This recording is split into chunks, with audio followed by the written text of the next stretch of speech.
Coming to Virat Kohli, yes, he was sympathetic towards Arshdeep, but he also, I think, stirred a controversy when he said what he did about his own self.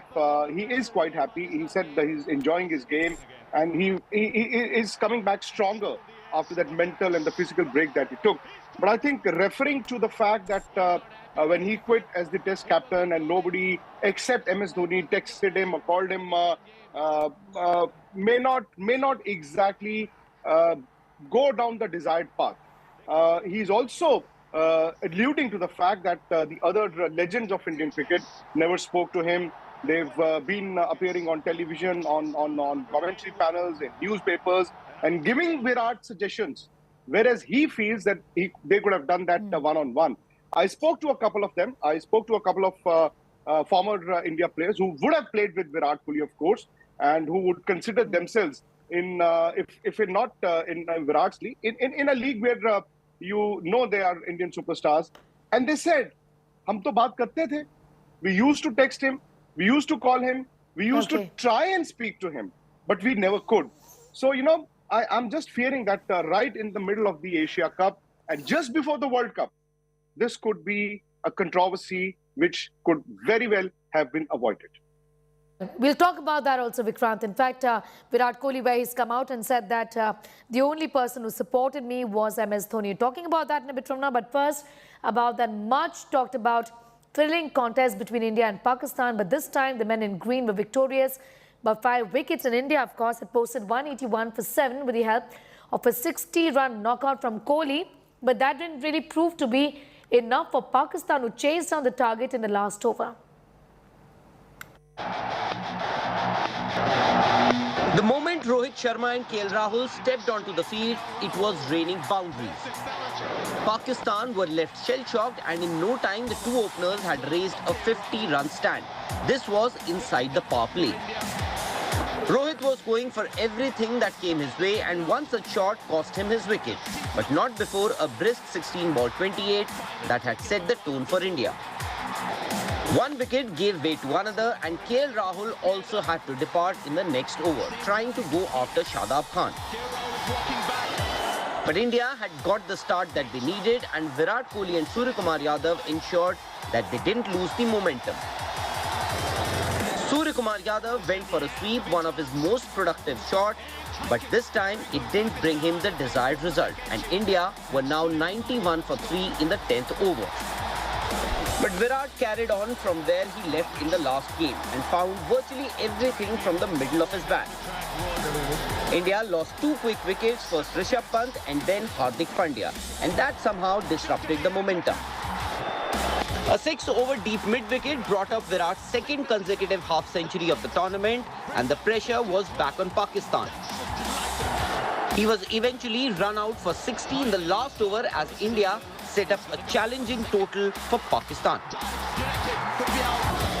On a good batting wicket, India needed early wickets, and Ravi Bishnoi turned out to be the man to do it. Babar Azam gone for just 14 runs. Mohammad Rizwan, the leading run scorer in the tournament so far, was once again beginning to become a thorn in the flesh for India. Pakistan were going steady when Fakhar Zaman had to depart, and once again it was a leg spinner who got the breakthrough for India. This time it was Yuzi Chahal.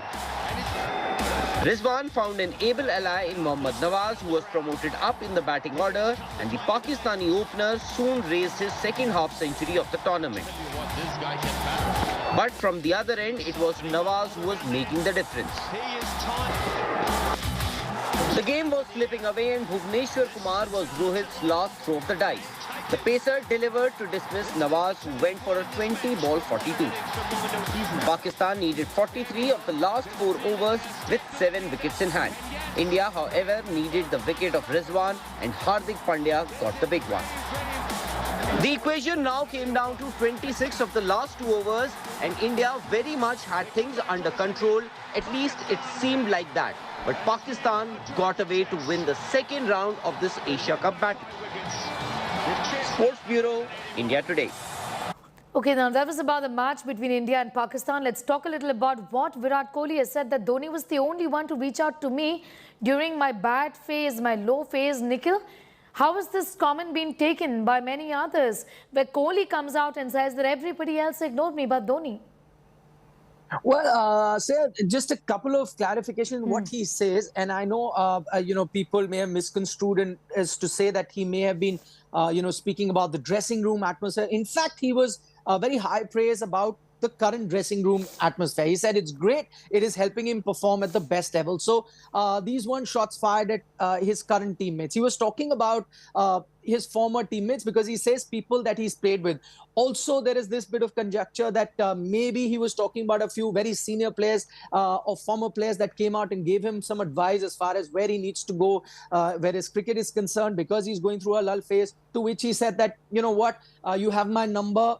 If you really want to help me, you could get in touch with me directly. You needn't have gone via the media to tell me what I need to do. So I think most specifically, he's talking about certain players that had played with him but are not part of the dressing room, because with the dressing room he says great atmosphere and he's been in conversation with them. So now let's take a look at what may have prompted Virat to say something like this. So the first thing that I noticed from his statement, there is a sort of an admission that he was going through a low phase, where he says that when he quit Test captaincy, only MS Dhoni is one of those former players who got in touch with him. So clearly it's the first time there's an admission by Virat that yes, he was going through a low phase and he needed some sort of support. He goes on to add that these things really matter to him. He says he's a very honest sort of a guy. He plays his cricket very honestly, and these sort of things really matter to him. He may have been personally felt let down that some of those players who were friends with him or stuck by him did not get in touch with him while he was going through this low phase. See, up until now, it was only a matter of conjecture where you said that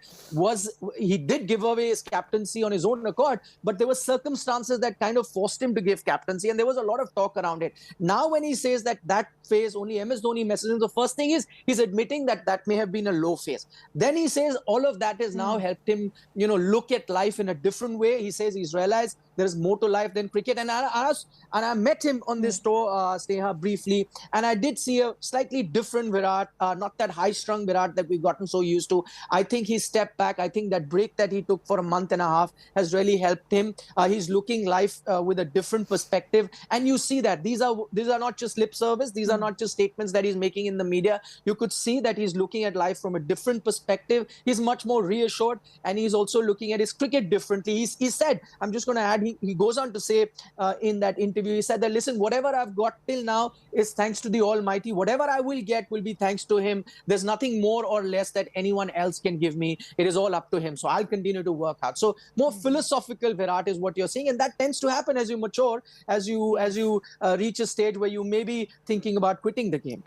Yes, interesting there. Vikrant, how do you read into the statement of Virat Kohli, of what he said about being rather lonely when he did decide to, step down, and it was only Dhoni who really sort of reached out to him. Everybody else just ignored him, is what he said. Well, Sneha, if you're at the top, you would be alone. I mean, that's not just Virat's feeling. I think that goes in for every superstar, be it a sportsman or an actor or a politician. But I would agree with what Nikhil said. He was very emotional. I think Virat was very emotional. It was as if it wanting to say what he did. It wasn't a slip of tongue. It wasn't something that just came out. I think he must have been wanting to say what he did. Maybe, that's taken a load off his chest as well. Has he lightened up, or is he just going by what happened in that phase? He was in that phase quite mentally stressed, and I think Virat admitted that not just in this press conference, but in an interview that he gave to the broadcaster about 10 days back, where he said कि मेरे से तो fake भी नहीं होता था, that all that aggression, which means that he had seen the lowest ebb of his career, not just physically, but mentally as well. And that can happen. Good thing is that he took a break.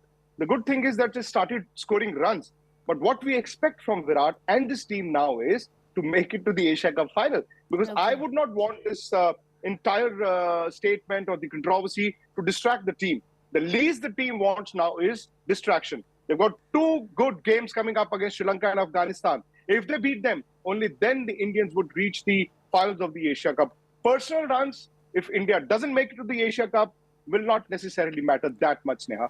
All right. Vikrant, thanking you for the moment. I'm also thanking Nikhil Nas for getting us all of those details and both of you for your perspective on that story that we're tracking very closely as far as Virat Kohli's statement is concerned. That also brings us to the end of this edition. For all news and updates, including that one, do log on to our website. That's indiatoday.in. You can also download the India Today app. News continues on the other side.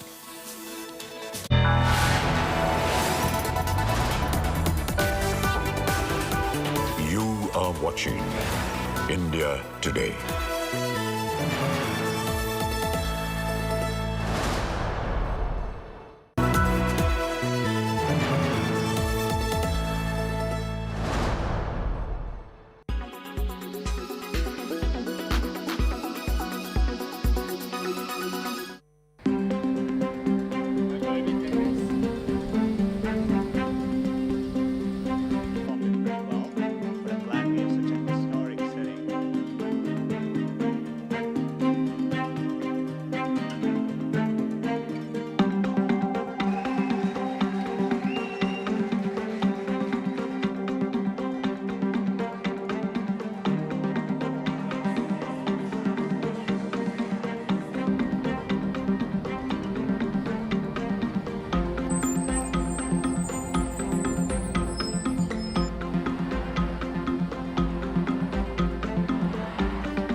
Make your media plan smarter with India Today Live TV on your connected devices.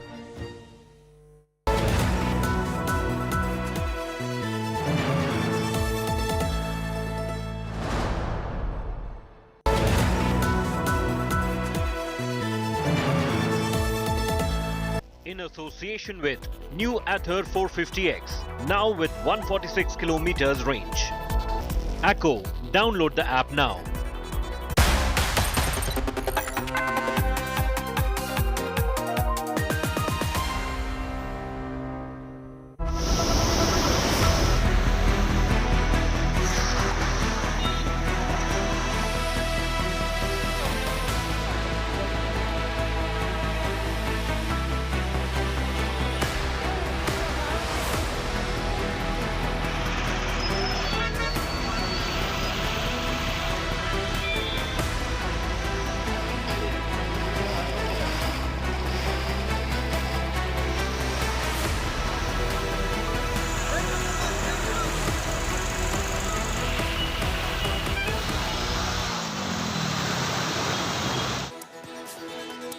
You're watching India Today. I'm Nabila Jamal. Heavy rains in Bengaluru city. The country's Silicon Valley has really left the entire city's infrastructure exposed. I'm going to take you through insights of that. First, the headlines.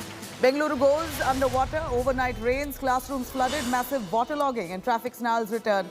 Disaster rescue teams deployed.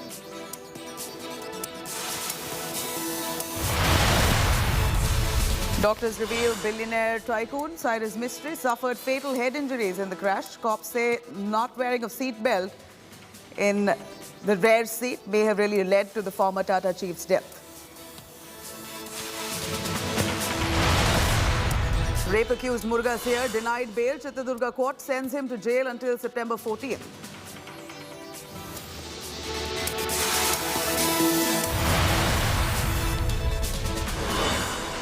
The race to 10 Downing Street in the final hours. Contest between Rishi Sunak and Liz Truss for Conservative Party's leadership to end. Winner to be announced at 6 p.m. India time.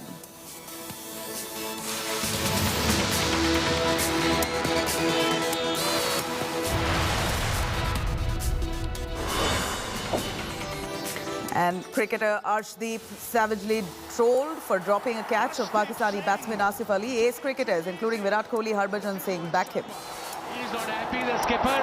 He was a dolly. This what happens under pressure, India-Pakistan game. Asif the beginning. And dramatic money heist from heart of New York City. Thieves bang car into SUV, pushing it into the sidewalk. Smash windows, speed away with $20,000. He's got a gun, he's got a gun.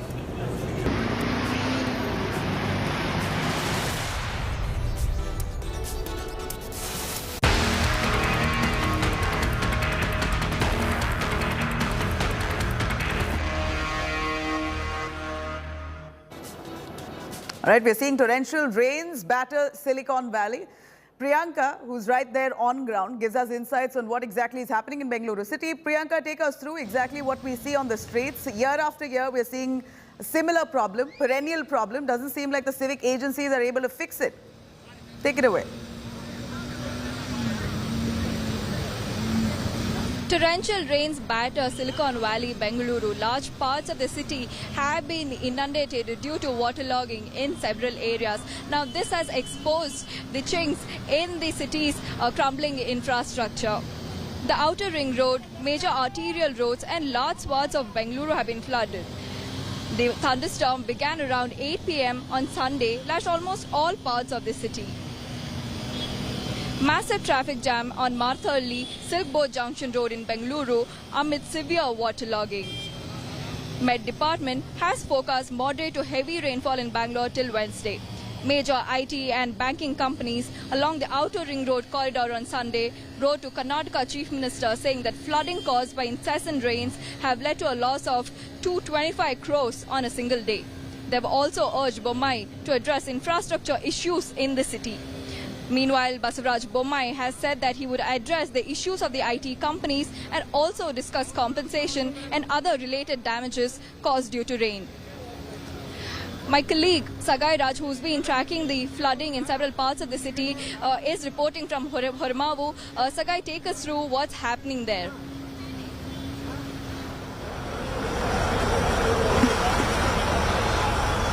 See, it was flooding in Hormavu. We have reached a different place. We have reached India's pride, that is Hindustan Aeronautics Limited, HAL, which manufactures LCA Tejas. I have come here before for reporting of manufacturing of Tejas while our Defence Minister Rajnath Singh has took a sortie in Tejas as well as when it actually launched.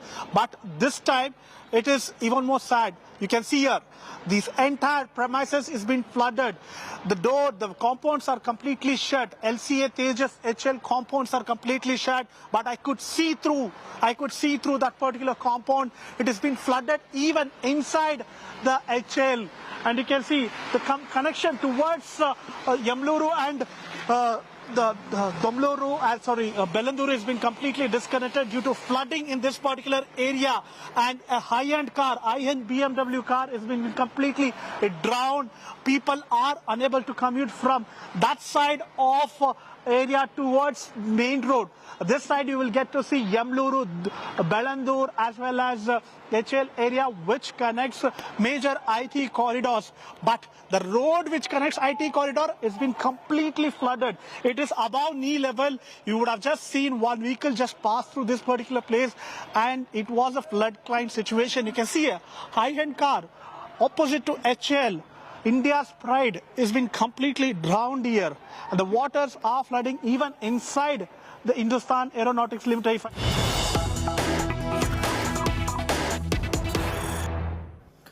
Cutting across to BJP Sambit Patra on the Liquorgate scandal. Let's listen in. कट्टर भ्रष्टाचारी party और दिल्ली के जो नेताओं ने कहा था कि ये बेउड़ी सरकार है, आज कहीं न कहीं वो साबित हो रहा है।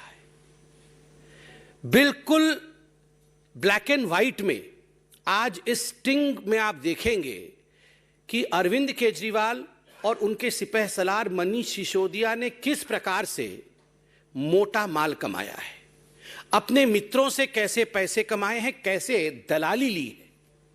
कमीशन को हिंदी में दलाली कहते हैं और यही बात आज इस स्टिंग ऑपरेशन में सामने आएगा कि किस प्रकार लोग दलाली देने के लिए अरविंद केजरीवाल और मनीष सिसोदिया जी के पास जाते थे और एक मोटी दलाली कमा करके दिल्ली के एक्साइज पॉलिसी को लाया गया, दिल्ली को नुकसान में ढकेला गया और अपने को प्रॉफिट में रखा गया। और ये सारा का सारा स्टिंग, जिसको अंग्रेजी में कहते हैं ना फ्रॉम द हॉर्सेस माउथ, उस व्यक्ति के मुंह से सुनेंगे जो व्यक्ति खुद मनीष सिसोदिया जी के हाथों में पैसा पकड़ाता था। मोटा माल जो मनीष सिसोदिया को दलाली और कमीशन के रूप में देता था, आप खुद उस व्यक्ति के मुंह से सुनेंगे। आपने देखा होगा जो आरोपी लिस्ट है सीबीआई की, उसमें 13 नंबर आरोपी जो है उसका नाम है सनी मारवा। तो सनी मारवा के पिताजी हैं जिनका नाम है कुलविंदर मारवा। ये सब एक साथ काम करते हैं, एक ही कंपनी में डायरेक्टर इत्यादि है, बेटे पिता सब।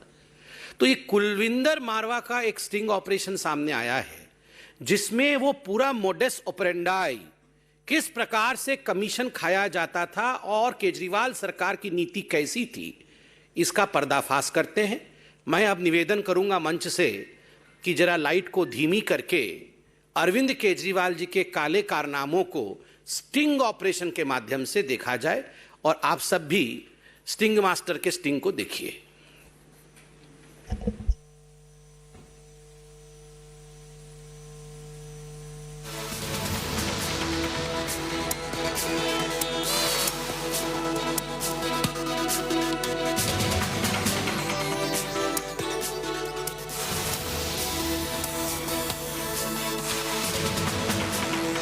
There of the BJP highlighting lapses in the liquor policy. He's just about speaking while he elaborates on the kind of corruption that was indulged in while drawing out that liquor policy. In fact, Delhi AAP government right now in the dock, CBI thoroughly investigating on how the liquor policy was framed in the first place, what kind of kickbacks were accepted, if at all they were, and who were those involved. Among the 15 mentioned in the charge sheet, The FIR, Manish Sisodia seems to be accused number 1, along with at least 4 or 5 people within the AAP government who've been named explicitly. The BJP coming out with allegations accusing the Aam Aadmi Party of absolute corruption. Sambit Patra of the BJP to speak in just moments. We're currently tracking those details. Let me cut across Sambit Patra as he addresses the media.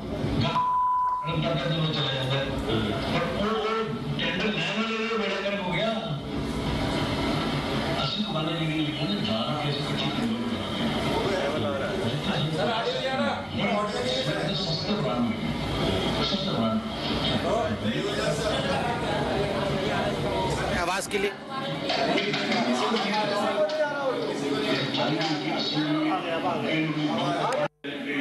आया अब आया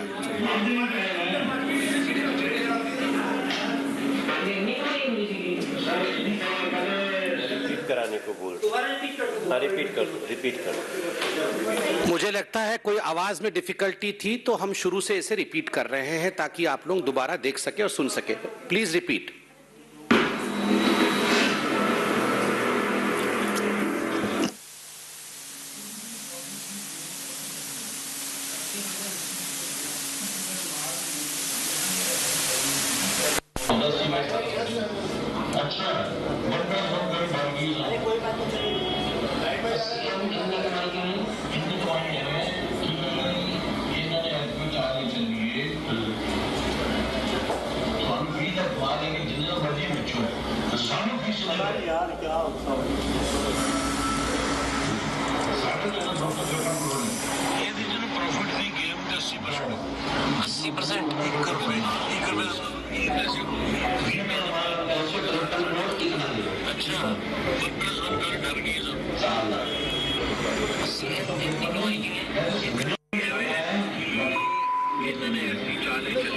चलो जो भी चल रहा है क्या कर सकते हैं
जबकि एक ऑर्डर ठेका 250 करोड़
धन्यवाद। लाइट ऑन करिए। आप सबने देखा, हमने आपको कहा था कि ये शराब, कमीशन और घोटाला, एक्साइज नीति को लेकर किस प्रकार से अरविंद केजरीवाल और मनीष सिसोदिया जी ने किया है, ये आप सबने देखा है। वैसे तो आप सबने अभी तक, आप सब समझ ही गए होंगे कि वास्तविक रूप में इसमें हुआ क्या है। आश्चर्य का विषय है, यह जो व्यक्ति है मारवा जी, इनके बेटे कुलविंदर मारवा के स्टिंग ऑपरेशन को आपने देखा। इनके बेटे सनी मारवा 13 नंबर अक्यूज्ड हैं सीबीआई के चार्जशीट में, आरोपी पत्र में। और जो पूरा मोडस ऑपरेंडाई समझाया है उसमें मोटी मोटी बातें क्या है। नंबर 1, आप सोच के देखिए, 80% प्रॉफिट हमारा है। मतलब ठेकेदारों का, और जो मित्र हैं अरविंद केजरीवाल के, जो मित्र हैं मनीष सिसोदिया के, 80% प्रॉफिट उनका है। और राजस्व को केवल 10% मिलना है, बाकी सारा कुछ मित्रों को मिलना है। 1 रुपए के माल के अंदर 80 पैसे हमारे होते हैं, बस 20 पैसे का माल होता है। हमें फिक्स इतने पैसे दे दो, 20 का माल ले लो, जिसे मर्जी बेचो। पहले आप हमें अपना कमीशन दे दीजिए, हमें अपना पैसा दे दीजिए और 20 पैसे का माल उठा लीजिए। उसको आप 80 करके बेचिए। किसे बेचिए? चोरी करिए, उसको गलत तरीकों से बेचिए, इलीगल तरीके से बेचिए, 1 का 2 करिए, 1 का 1 फ्री करिए, हमें कोई मतलब नहीं है। जो करना है करिए, हमें अपने कमीशन से मतलब है। ये अरविंद केजरीवाल की सरकार की नीति रही है। जो ये मारवा साहब थे, उन्होंने कहा कि हम तो कच्ची कॉलोनी में टेंडर ले रहे थे, वहां पर तो जो दुकानें होती है वो तो सस्ती की दुकानें होती हैं। हमसे 250 करोड़ रुपए लिए हैं, बड़े बड़े वालों से तो 500-500 करोड़ रुपए लिए हैं। डिफेंस कॉलोनी का उन्होंने उदाहरण दिया। हमसे 250 करोड़ ले लिए, बड़े वालों से तो 500-500 करोड़ रुपए लिए। आलम यह था कि ये जो शराब नीति बनाई गई थी, इसमें 2% से बढ़ा करके 12% कमीशन इन ठेकेदारों का, इन मित्रों का, अरविंद केजरीवाल का किया गया था। आलम यह था कि अगर 1 बोतल के साथ 1 बोतल मुफ्त भी दिया जाए, या 1 बोतल के साथ 2 बोतल भी मुफ्त दिया जाए, तब भी फायदा इन ठेकेदारों को हो रहा था। आप सोचिए किस कदर लूट मची थी, किस कदर दिल्ली के राजस्व को लूटने का यहां तांडव चल रहा था।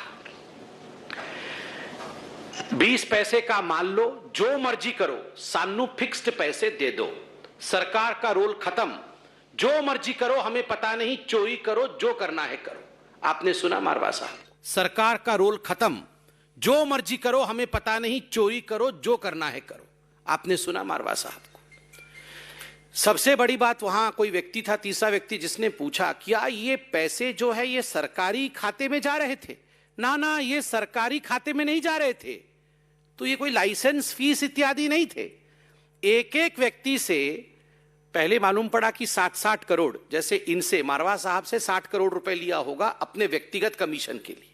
तो मारवा साहब कहते हैं कुछ लोगों से तो 150-150 करोड़ ले लिया है, और ये जो है ये सरकारी खाते में नहीं जा रहे थे, मतलब ये मनीष सिसोदिया के खाते में जा रहे थे, जिसको हम तब से मोटा माल कह रहे थे।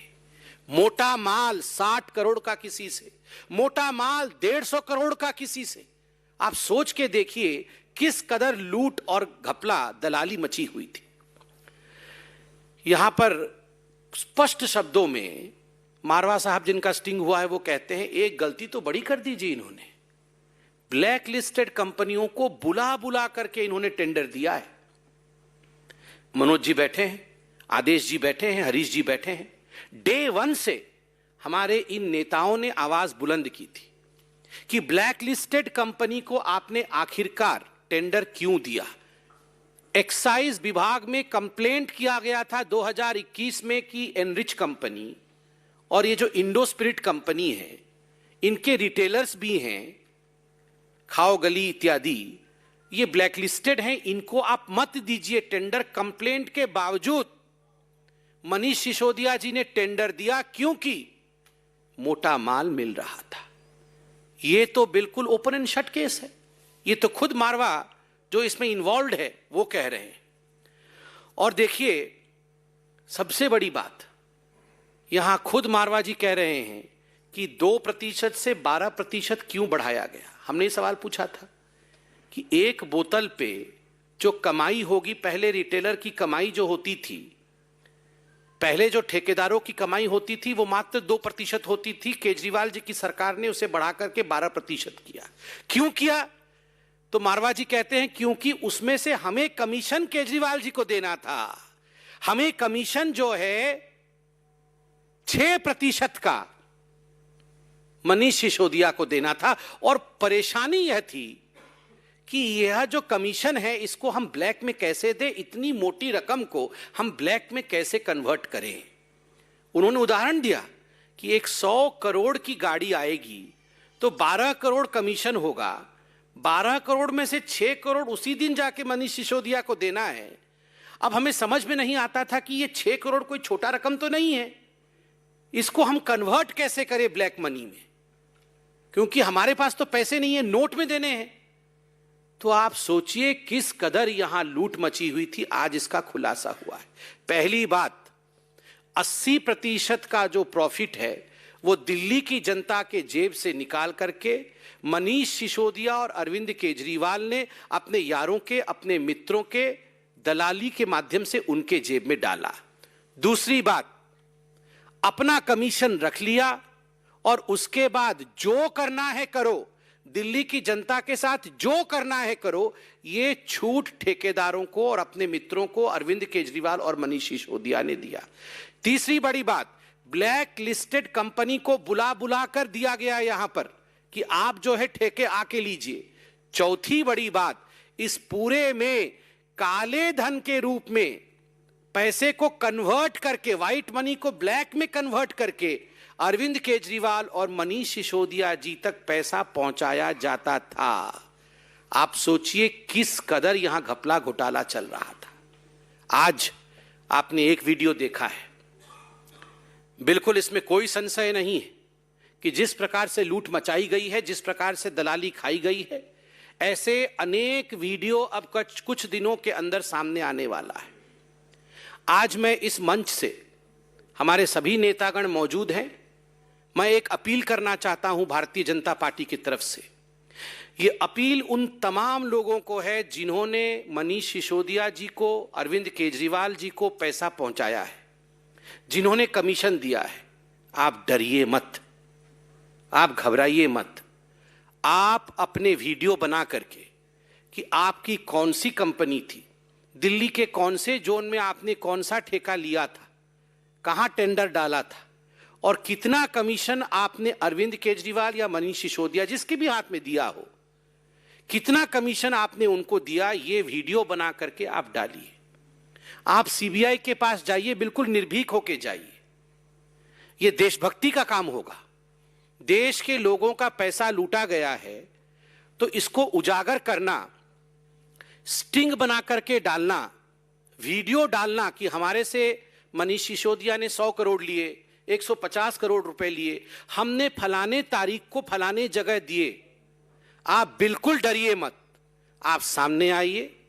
देश के पैसे को बचाने के लिए, दिल्ली के राजस्व को बचाने के लिए आप आज कानून का साथ दीजिए और मनीष सिसोदिया जी को एक्सपोज करिए। मैं इतना ही कहना चाहता हूं और इसमें आज कोई दो मत नहीं है कि मनीष सिसोदिया जी अब आपके लिए कोई एस्केप रूट नहीं है। हम आशा करते हैं कि इस पूरे विषय में आप अपनी सफाई देंगे। आदरणीय आदेश जी और मनोज तिवारी जी हैं, इन्होंने शुरू से ही इस लड़ाई को लड़ा है। मैं आदरणीय अध्यक्ष जी से निवेदन करूंगा कि वो आपके समक्ष इसके राजनीतिक विश्लेषण को जरूर रखें। धन्यवाद आदरणीय संबित जी और यहाँ उपस्थित आदरणीय मनोज तिवारी जी, श्रीमान हरीश खुराना जी और सभी हमारे पत्रकार मित्र। अभी आपने एक वीडियो, एक स्टिंग देखा है और देखते हुए वास्तव में हमें बड़ी दुख हुआ।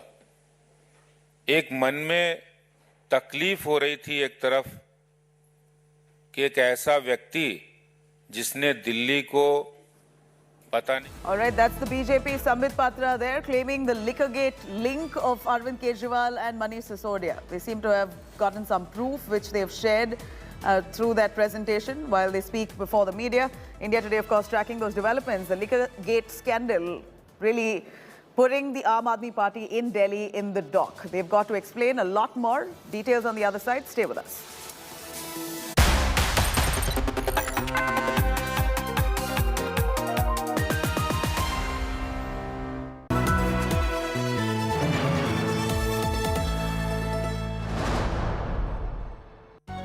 इंडिया टुडे मीडिया इंस्टीट्यूट आपको दे रहा है मौका देश के नंबर 1 न्यूज चैनल के साथ पत्रकारिता के गुर सीखने का। रजिस्टर करने के लिए www.indiatodayMediaInstitute.in पर विजिट करें।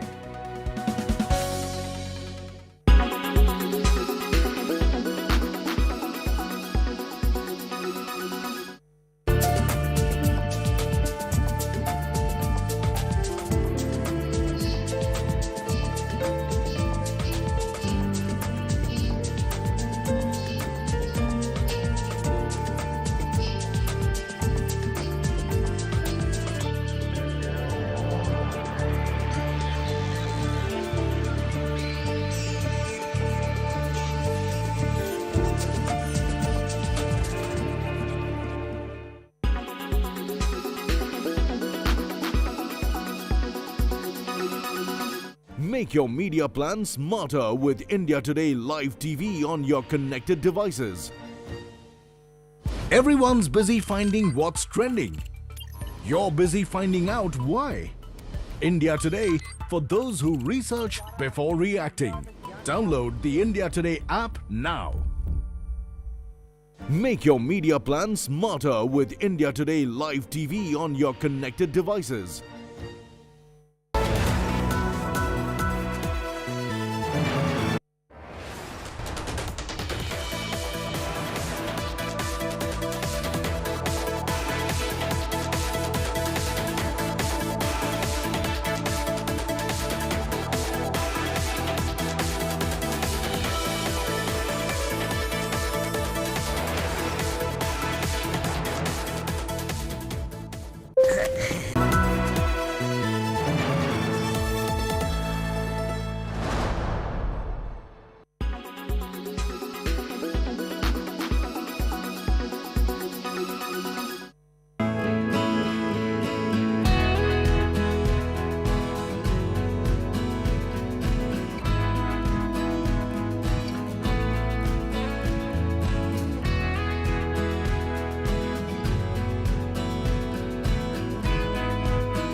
Make your media plan smarter with India Today Live TV on your connected devices.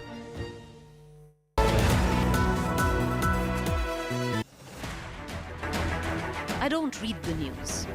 I read between the lines to tell you the true version of events, the true story of our times. To document grief, the toughest assignment for any journalist to be. From those who matter, Women politicians going to stick up for each other.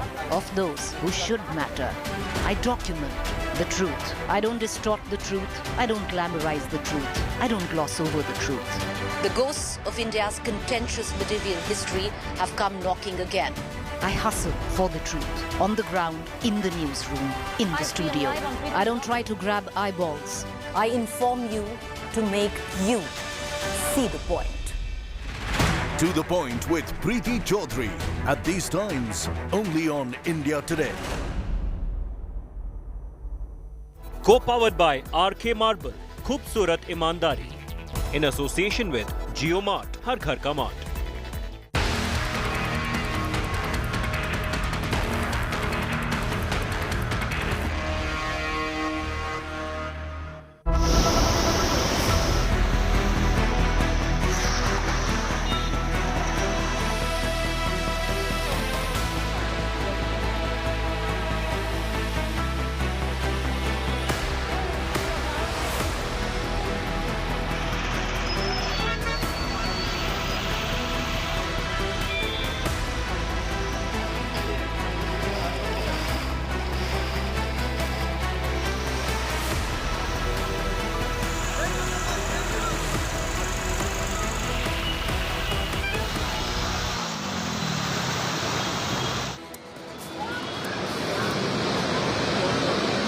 I'm Priyanka Rudrappa reporting from Bangalore. Torrential rains batter Bengaluru, resulting inundation in several parts of the city.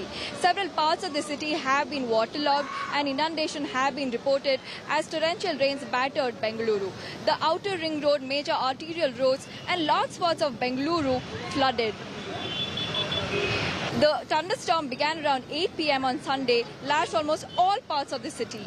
Massive traffic jam on Marthalli Silkboard Junction Road in Bangalore amid severe waterlogging inconvenienced a lot of commuters. Met Department has forecast moderate to heavy rainfall in Bengaluru till Wednesday.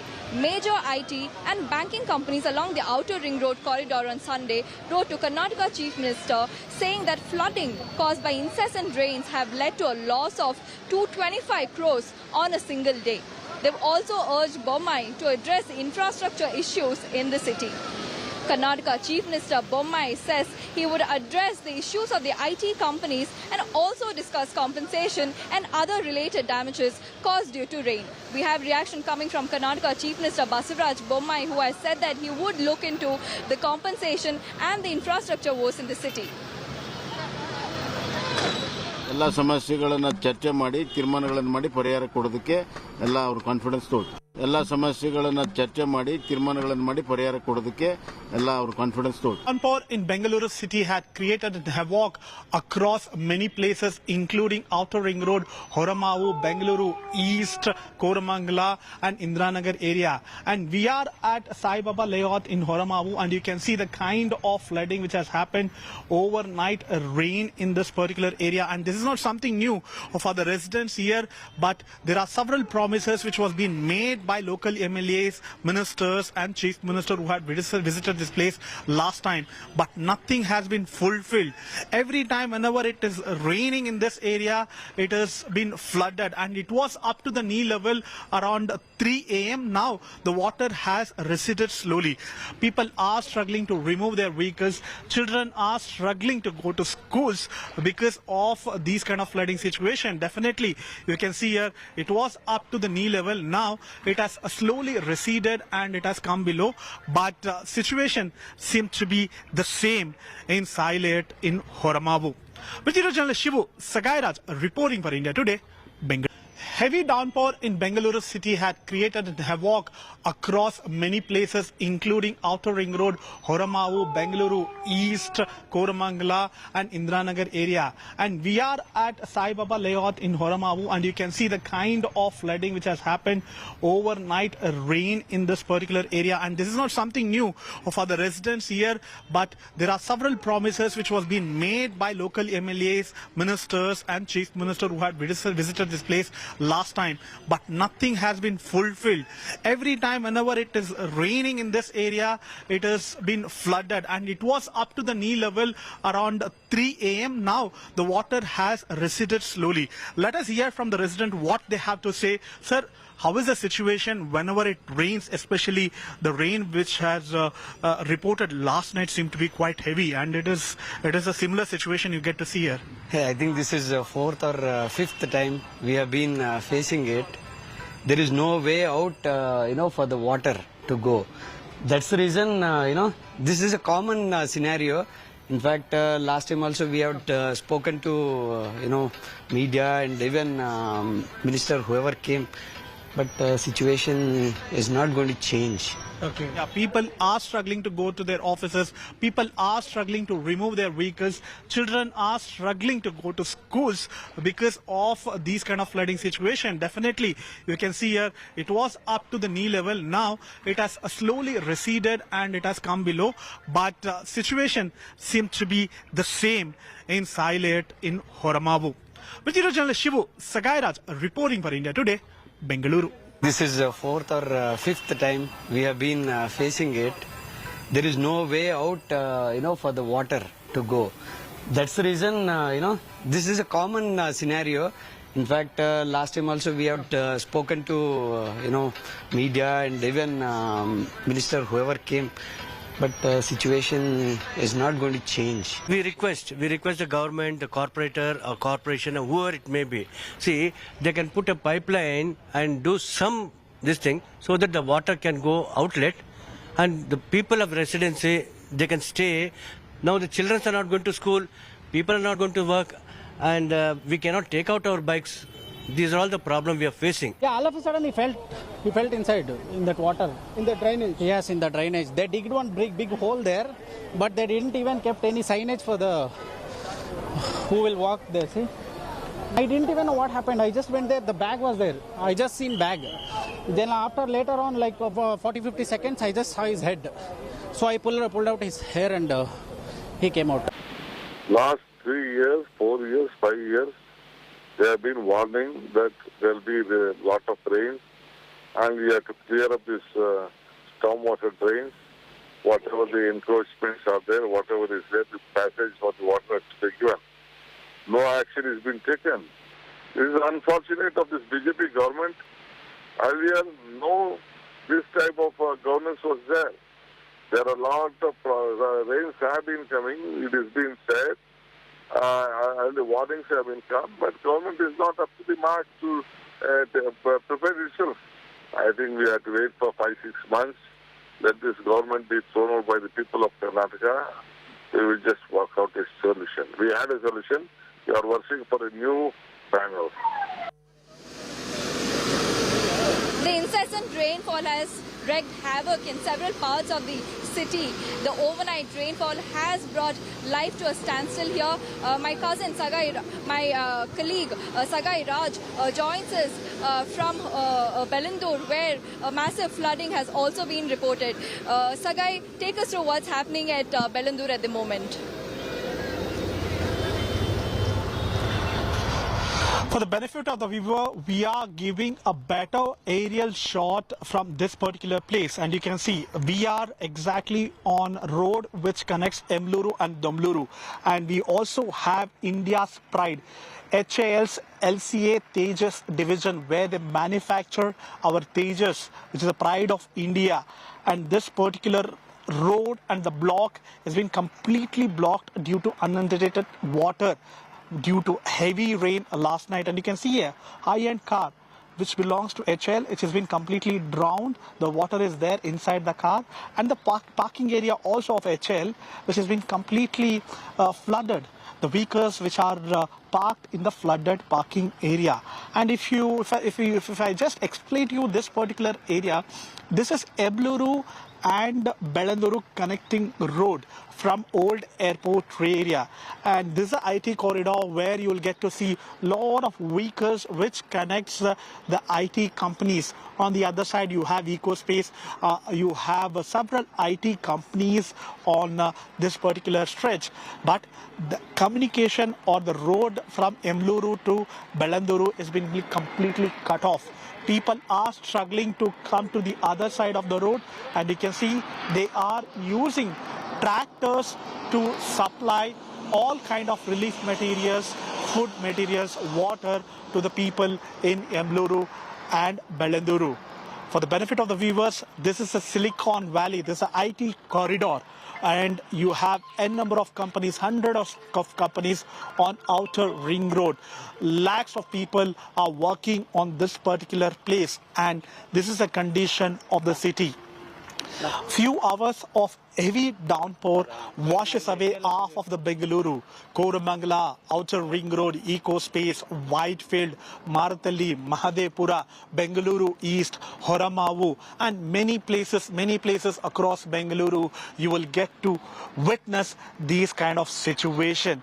Imagine a place which connects the IT corridor, which claims to be the Silicon capital, IT capital of India, has been completely flooded, and people are struggling to reach the highways or the roads, whichever is connecting to the other part of Bengaluru, has been filled with vehicles, traffic jam everywhere. People are struggling to reach, say, around 3 to 4 kilometers for nearly 1 hour to more than 2 hours, and that is the kind of situation. Even for us to visit this particular area, it took around 2 hours, because everywhere you get to find vehicles on the road stuck in jams. People are unable to move, and the vehicles are moving in snail speed. So this is a condition here.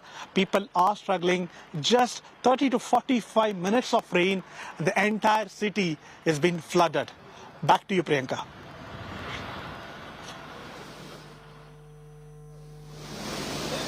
Thank you for those inputs, guys. Stay with us for a bit. We have breaking news coming in from Vidhan Sauda, which has seen flooding due to incessant rainfall in Bangalore overnight. Massive flooding has been reported in Vidhan Sauda in Bengaluru. Water has entered the cafeteria, which is inside the Vidhan Sauda, according to reports coming in. So Vidhan Sauda is located one of the prime areas in Bangalore. So it's not just the outer parts of the city, the IT hub, the Belandur, the Whitefield areas, which houses a lot of IT firms, which are seeing massive flooding and overflowing of water from the lakes and the stormwater drains. It looks like the Vidhan Sauda, which is at a prominent place in the city in Bangalore, is also seeing flooding, as where people are trying to remove the water, clear it from the cafeteria at the moment. So several parts of Bangalore have been reporting massive flooding. It has created a lot of inconvenience to people who are struggling to travel and wade through the waters. There's massive traffic jam which has been reported almost across Bengaluru. Traffic police are trying to clear the congestion, but it looks like Bangalore is still trying to get its back on its knees. Just a week after it reported, just a few days after it reported massive rainfall, so it was still trying to recover from the incessant rainfall overnight 2 to 3 days back, when this cloudburst happened in Bangalore overnight, which could be seen as one of the wettest days in Bengaluru this year. This has inconvenienced a lot of people, which has seen waterlogging in prime areas like the Vidhan Sauda, which has water has entered the cafeteria. It has inconvenienced a lot of people.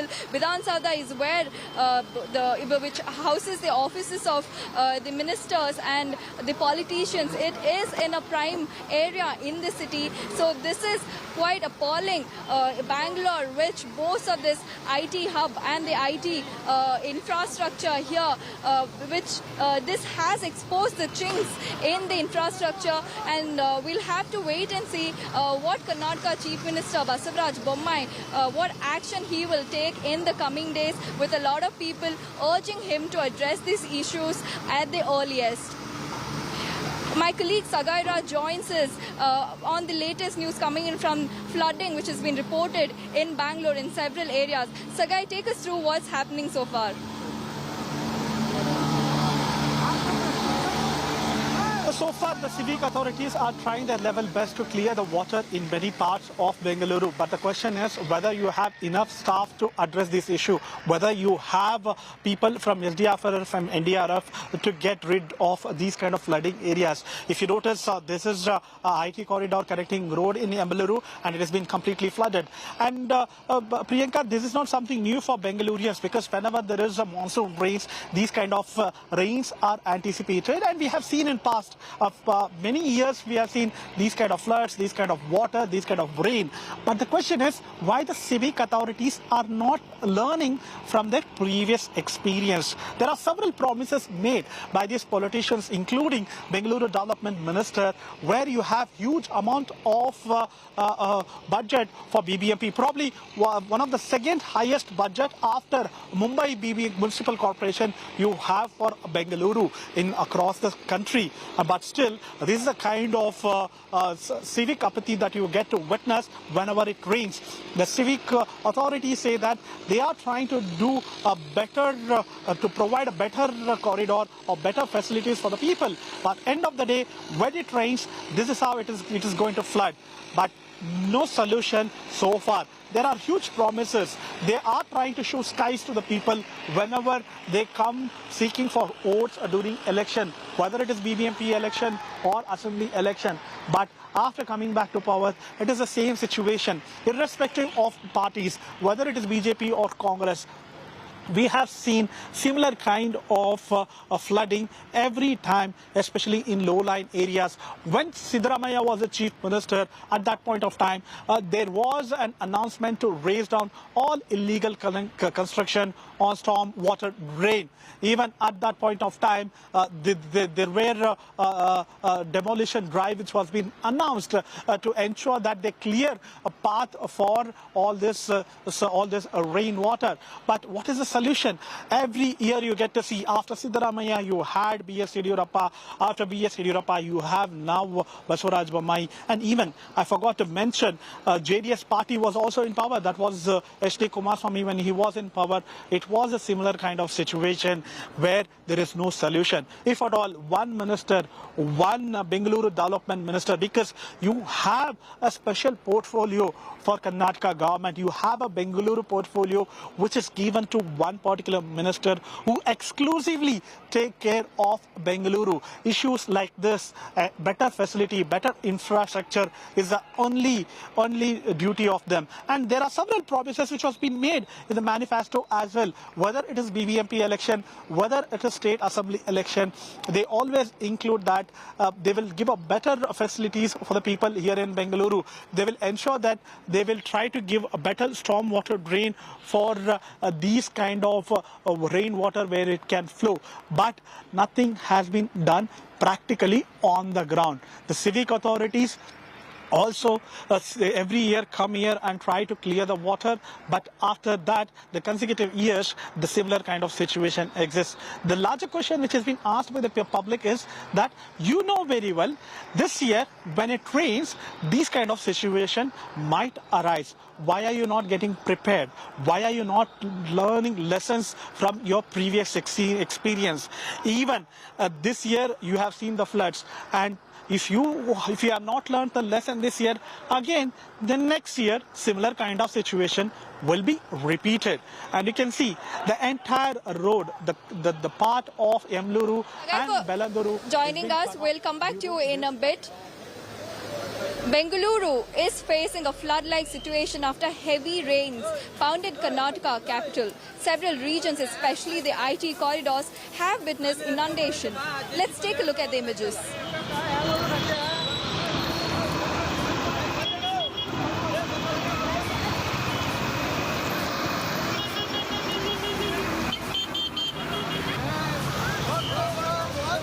Bengaluru's tech hub is submerged underwater due to heavy downpour. The IT corridor was waterlogged. This is the second time in a week that the city is witnessing such severe waterlogging.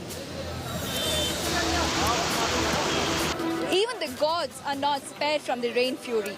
Temples in many parts of the city were waterlogged.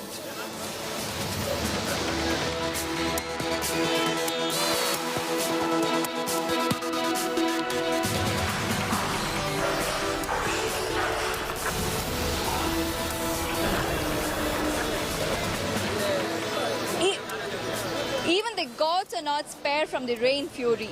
Temples in many parts of the city were waterlogged.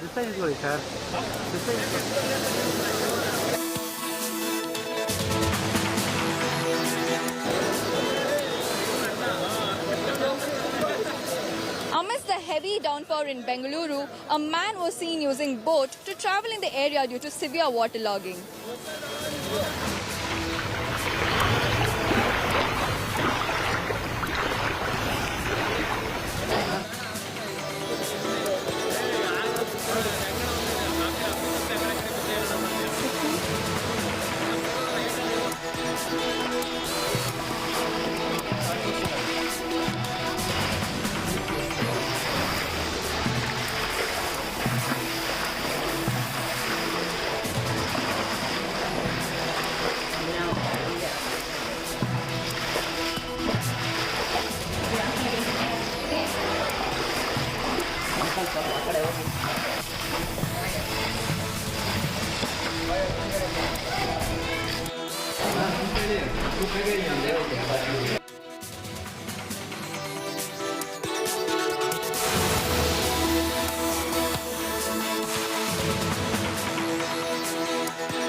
These were all the latest updates coming in from Bengaluru, which is facing severe waterlogging and flooding in several areas due to heavy downpour last night. Several areas, especially the outer ring road, Bellandur, Whitefield, Konmangla, all the other areas witnessed massive flooding, which has inconvenienced a lot of people. There was traffic snarls everywhere. Several areas also reported trees falling as well, and commuters have been stuck in the on the road, trying to wade through the waters. There are also bulldozers which are coming in, trying to clear the water, but looks like nothing seems to be working in some of the areas, especially in Bellandur, which houses a lot of IT parks as well. In Horamavu as well, several areas have reported inundation and waterlogging, which has inconvenienced a lot of people. With more rains predicted in the coming days till September 9th, we'll have to wait and see how Bengaluru, the IT capital, the IT city, will fare, what measures will be taken by the state government to tackle this situation. These are all the updates from Bengaluru. Thank you for joining us. More updates coming in on the other side.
Make your media plan smarter with India Today Live TV on your connected devices.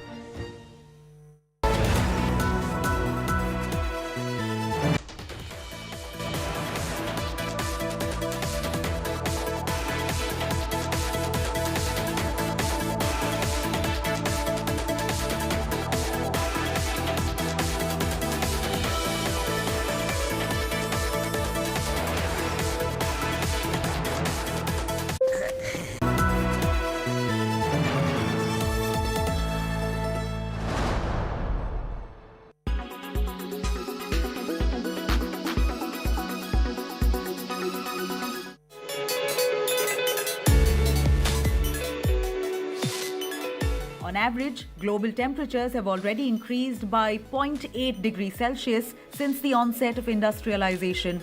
The concentration of greenhouse gases in the atmosphere is at its highest level for at least 800 years. Depending on how we manage future emissions, thermometers could climb another 5 degrees Celsius by 2100, which would have a devastating impact on life on Earth.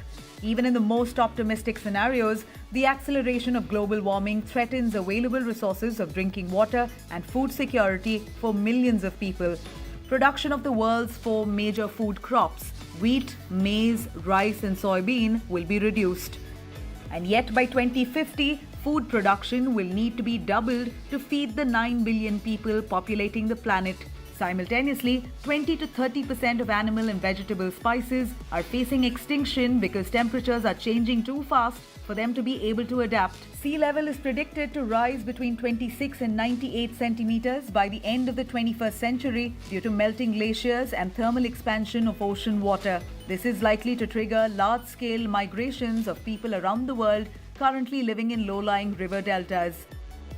Even a 30-centimeter increase could considerably aggravate extreme climate events, with storms, drought, flood and landslide increasing in frequency. Freshwater reserves held in glaciers will become scarcer and river flow will diminish, leading to knock-on effect on the hydroelectric production and agriculture. Oceans will continue to acidify and climate-driven migration of fish stocks towards freshwater will have an impact on fishing zones, depriving certain populations of an essential food source. The cumulative effects of global warming will also exacerbate violent conflicts in certain countries over territory or water supplies. Many of these impacts may already be locked in because CO2 lingers on in the atmosphere for centuries. But the full scope and impact of these changes depend upon the choices made now.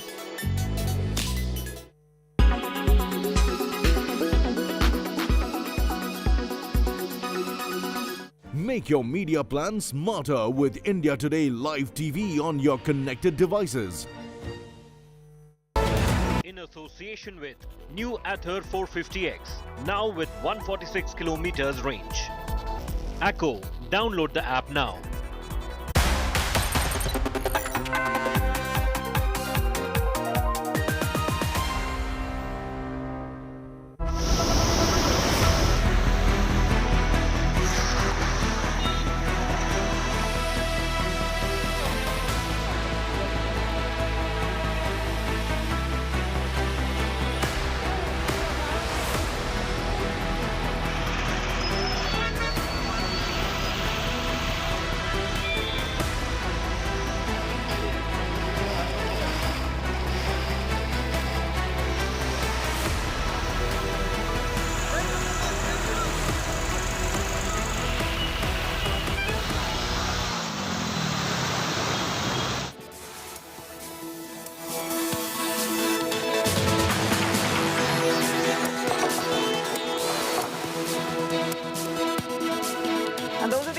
That we showed you on the sorry story of the Silicon City of India. Bengaluru right now suffering with water logging. I'm going to take you through images of that. First, the headlines.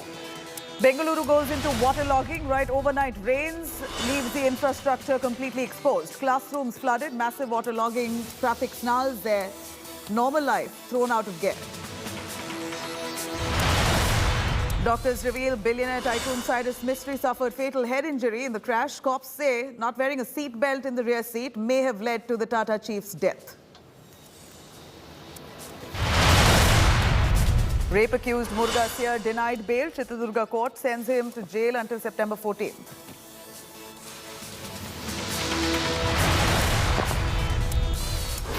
Race to 10 Downing Street in final hours. Contest between Rishi Sunak and Liz Truss for Conservative Party's leadership to end. Winner to be announced 6 p.m. India time. Cricketer Arshdeep savagely trolled for dropping catch of Pakistani batsman Asif Ali. Ace cricketers including Virat Kohli, Harbhajan Singh back him. It was a dolly. This what happens under pressure India-Pakistan game. Asif again. And dramatic money heist from the heart of New York City. Thieves bang car into SUV, pushing it into the sidewalk, smash open windows, speed away with $20,000.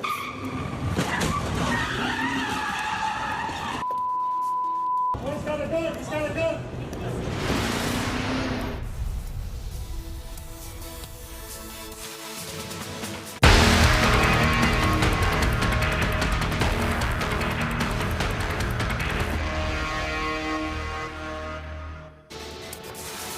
Now, torrential rains battering Silicon Valley, Bengaluru, several parts there completely inundated due to severe waterlogging after heavy rainfall.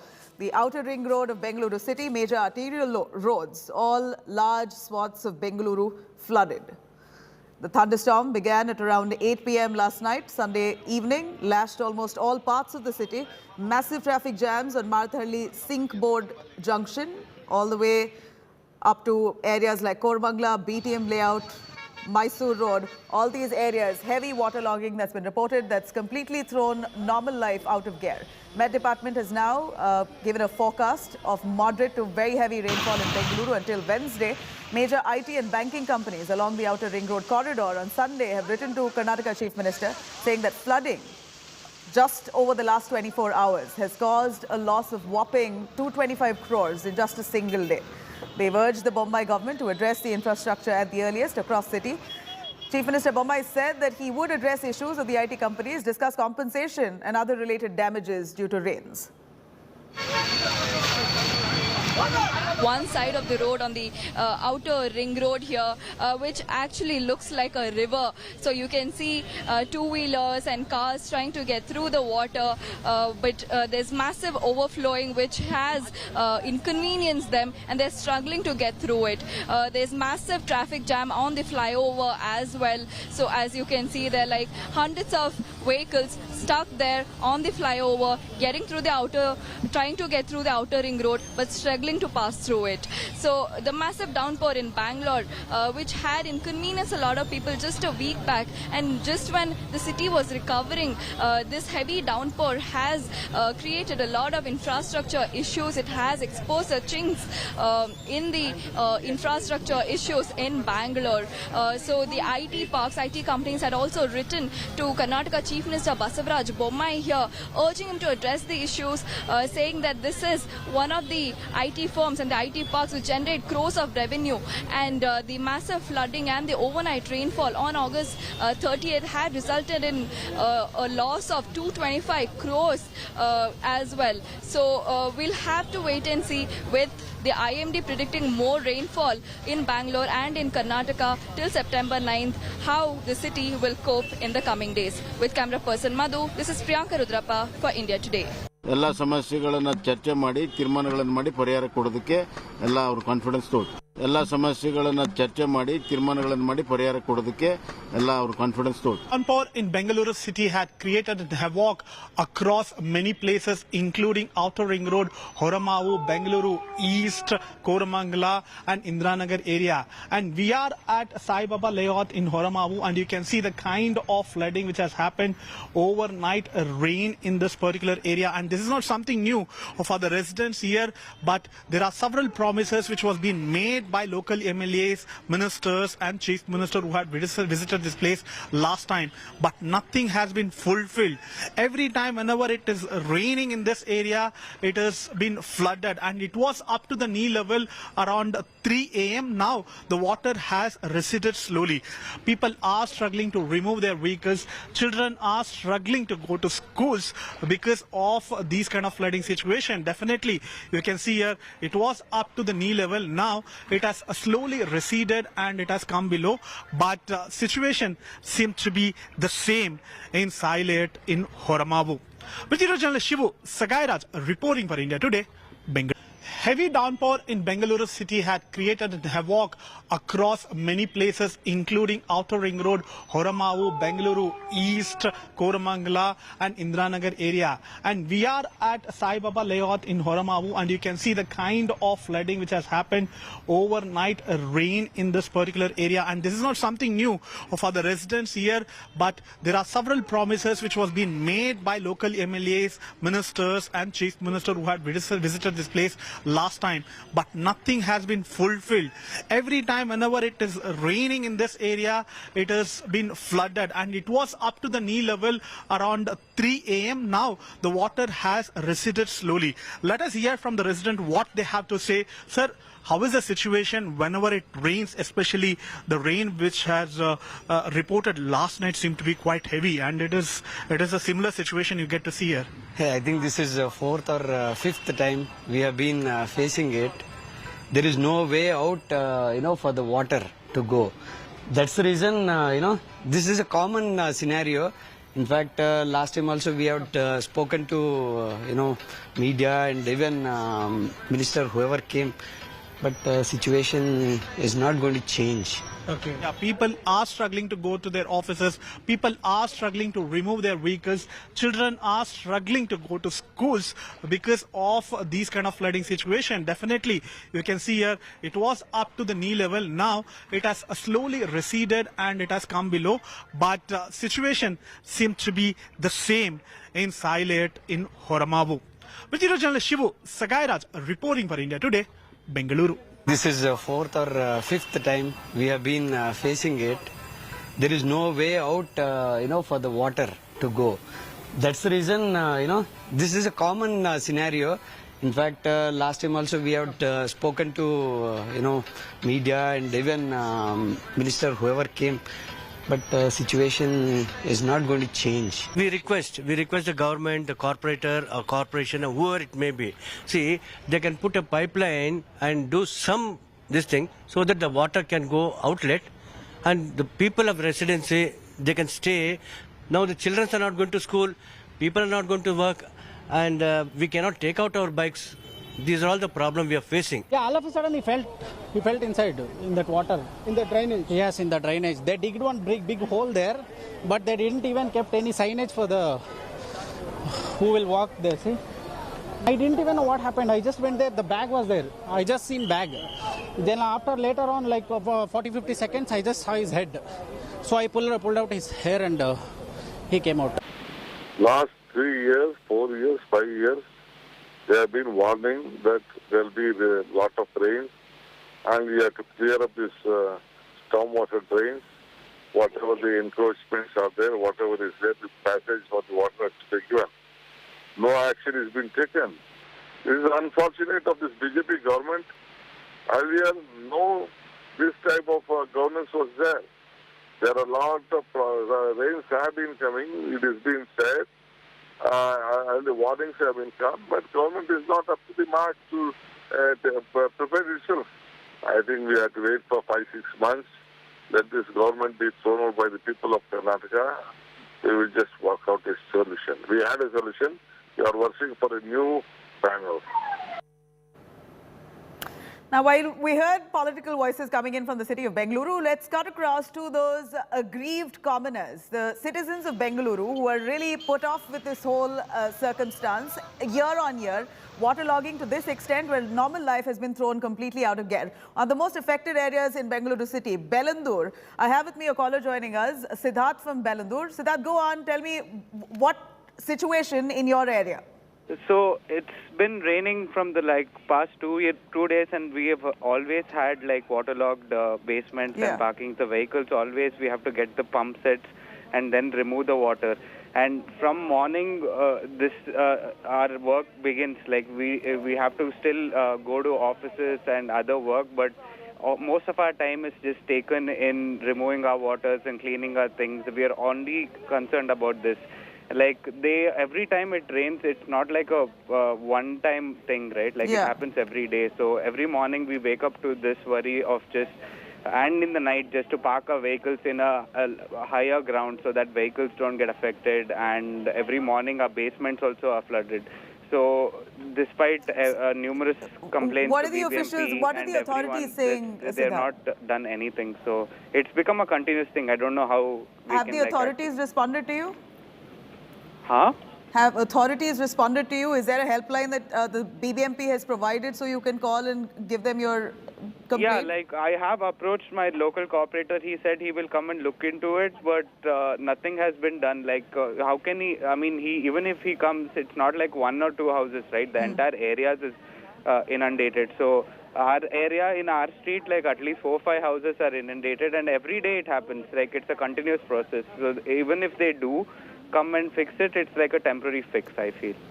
You know, and Siddharth, it's not as if Bengaluru is a city that rarely gets rains. It's a city that almost rains round the year. You never know when a bout of rain in Bengaluru can fill up roads, flood basements, and almost 1 feet water. We believe many houses and apartments in Bellandur has seen at least 1 feet water. Have vehicles been damaged? I'm just asking you only to understand the gravity of the situation. Where do you all, if you all pull it out, where do you all park? Is there an alternative space given to you all in case of an emergency like this for you to park your cars or other vehicles? 1 or 2 kilometers, and we have certain places like an open ground which they have converted into parking slots. So we have to literally go all the way just to park our vehicles and then come back. And it's a daily thing. And depending on whatever the situation is, we then take a call on whether to go or not. All right. You know, at this point, for what we hear over the last 24 hours, 11 to 15 centimeter rain. That's what's reported in parts of Bellandur, Mahadevpura and those areas. That's in fact the worst affected areas because most of the construction that's taken place on that side of Bengaluru city is mostly construction, illegally built buildings on riverbeds. And that further, and also many stormwater drains there have been built upon, really blocking the passage of flow of these flood waters. For it to flow, there needs to be an outlet. There isn't an outlet. Most of these stormwater drains have been completely closed off. Construction has happened over that. Despite laws and rules being in place, we've seen grave irregularities. Authorities have often, year on year, promised that all those illegal constructions on stormwater drains and riverbeds will be cleared out at the earliest. They'll go on war footing to bring that down. But doesn't seem like it's going to be as easy and cakewalk for the authorities too, because it appears that construction may have happened after getting clearances from the civic body. The BBMP sure should have given clearance. Only then a building would have been built. And how was clearance given despite these buildings coming up on riverbeds as well as stormwater drains? So it's all collectively responsible. They've got to answer to the people of Karnataka. Very unfortunate situation as we see in many arterial roads in Bengaluru city completely flooded. In fact, the authorities have also given out a direction to people and locals in the city not to step out unless it's a real emergency situation. Also remember, many schools have been asked to close due to this flood-like situation in most parts of Bengaluru. Priyanka Rudrappa is also there. She's in fact tracking every area of Bengaluru. Priyanka, I see you wading through knee-deep waters in most parts of Bengaluru as it's almost sunken. It's going to take at least next 24 hours for the water to drain out. Until then, it's thrown normal life out of gear. Bengaluru is a fast-moving city, a global city, a Silicon Valley. Life coming to a standstill with one bout of rain and a perennial problem there. Tell us what our authorities saying.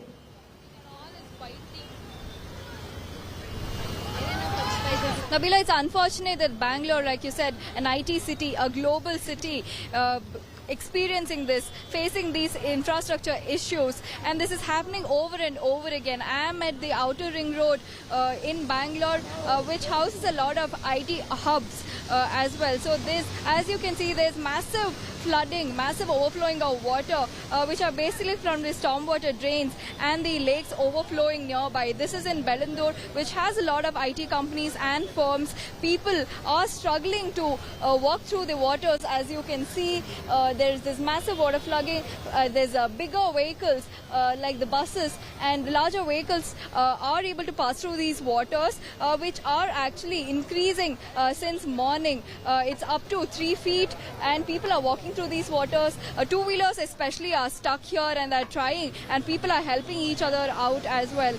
So this has thrown life out of gear for people here in the neighborhood, which had seen massive overflooding last week as well, when there was overnight rains consecutively for 3-4 days. But this is something else. This Bangalore hasn't seen this kind of flooding, especially in this area, in such a short span of time, is what the residents here are saying. They have urged the authorities to take measures and to improve the infrastructure here at the earliest. The IT firms here had also written to Karnataka Chief Minister Bommai, urging him to take measures and to fix these issues at the earliest. Absolutely. Priyanka, stay with us. I also have joining me on the phone line Aditya, who's a citizen from Bengaluru. Aditya, if you can hear me, which locality do you come from and what's your grouse?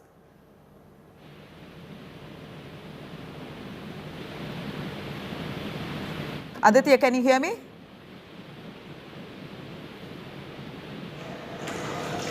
All right, I'm going to try and patch in there. But as Priyanka rightly said, this is the IT capital of the country. Bengaluru city houses thousands of IT offices, and most of these, the officials there and the people working at the IT sector have been complaining of this kind of waterlogging because most of these are located along the Belandur high-tech area. And this area, Mahadevpura, Belandur, Outer Ring Road, these are areas that are severely hit even if there's a small bout of rain in Bengaluru city. So what's really the reason for this kind of flooding year on year? Aditya joins us again. Aditya, if you can hear me, go on. Which locality do you come from? I'm calling from Malleshwaram area. Right. I live near Mantri Square Mall. I'm not a local, but I've been staying in Bengaluru for work purposes, and recently the situation has been really bad. Yeah. It's been, the streets have been waterlogged, and commuting has become a big problem. Going to the office, we've started working from home, but it's not feasible these days. I'm sure. What's happened to the house? Has water entered your basement, your I live in a home, society, and any number that you have called on? Like, the parking area is all flooded. I live on a higher floor, so it's the problem is not like that, but I'm not able to get out, get groceries. There are no delivery services are also hindered because of it. So, that. All right. Is there a way that you've reached out to concerned officials, the BBMP? But they say that it's going to take some time to fix the problems because it's all over the place. Yeah. But, yeah, we aren't getting any immediate help. And the situation is really bad. You know, Aditya, the reason to why we have these lines open is, and we're highlighting it to this point, is hope that the BBMP are listening to what you have to say. Karnataka government has, of course, assured that this will be dealt with. All the illegal construction on stormwater drains and riverbeds will be demolished on war footing. This is what they've said. We're hoping that this is done. But at this point, really, what much can the civic authorities do? Bengaluru is a small city, and despite being really, you know, the town planning itself was so old, never imagined that as many buildings would come up in the last few years, the last few decades. We're seeing rampant constructions, many of them grossly violating building norms and built on stormwater drains, built on river beds. That's really blocked off the outlet when there's a bout of rain. Even if there's 10 minutes of rain in Bengaluru city, it leaves the entire Silicon Valley exposed. In fact, rafts being used by rescue officials to help people reach from one end to the other. That's how dire the situation is in Bengaluru. We're talking about officials there resorting to boats and rafts to move people from one end to the other. Jaya, let me cut across to Jaya also calling us on the phone line. Jaya, over to you. How do you look at the situation? What's your problem? No, yes, this condition is totally discouraging. I mean, this is a part of story of all the metropolitan cities, whether it's Mumbai or Chennai or Bangalore. Every year you're going to have us call you and we will repeat this, and there is never going to be a solution as long as the netas and the builders are, that nexus is completely broken. You know, they only want money. They just do not care about the facilities and the welfare of the citizens of the country and the cities. And what about town planning? It has been completely disregarded. Mohenjo-daro and Harappa have been known for town planning. Why is India not going for town planning these days? They have, they're totally atrocious when it comes to buildings and making money for generation and stashing it in foreign accounts. And the netas will never improve. They will just, have this alligator tears whenever you approach them. And this is going to be a very good story for the TV channels every year. And distress mounts to the people. And there is never a solution as long as the netas change their views and the people completely demand that there is a change in the buildings and town planning. There could be distress for a few, and a country like ours requires rain. It's a tropical country. Why are the floods? It's only a man-made disaster, let me tell you. Yeah. It's totally a man-made disaster, the floods. It's only because there's no town planning whatsoever, and this has to be addressed immediately by the central government throughout the country. You know, Jaya, like I did mention just a few seconds ago on how the town planning itself was done, the plan itself was drawn out decades ago, many eons ago. And now looking at the influx of people coming in from all different parts of the country, you're rightly, like you said, metropolitan cities like Bengaluru, like Mumbai, several other, top cities, metro cities are seeing influx of people from all over coming, populating the city to such an extent where builders are very brazenly, only to cater to the growing population, brazenly violating building norms and constructing in cahoots with the civic body. And it's all of them equally responsible for this situation that locals have to face despite paying taxes. I'm going to cut across to another caller joining us, Rahul from Bengaluru. Over to you, Rahul. Where do you come from? What's your problem? I'm calling from Bangalore. I don't have any problem. I want to tell you, Nabila, you are also from Bangalore. You know the problem. Problem here is the BBMP, which has not desilted any drain in Bangalore for the past several years. Hello? Yeah, I can hear you, Rahul. Go on. I'm calling from Bangalore, from Chengeri. I can hear you. Go on. You can hear me? Yes, sir. Go on. See, this problem is not done by the rain. This problem is of the BBMP. For the past several years, they have not desilted any drain, any lake, whatever is coming under this one. Absolutely. And the areas which you are showing, Belandur, all these areas, they are all built on the bank of your stormwater drains, what is called as Rajakalwe.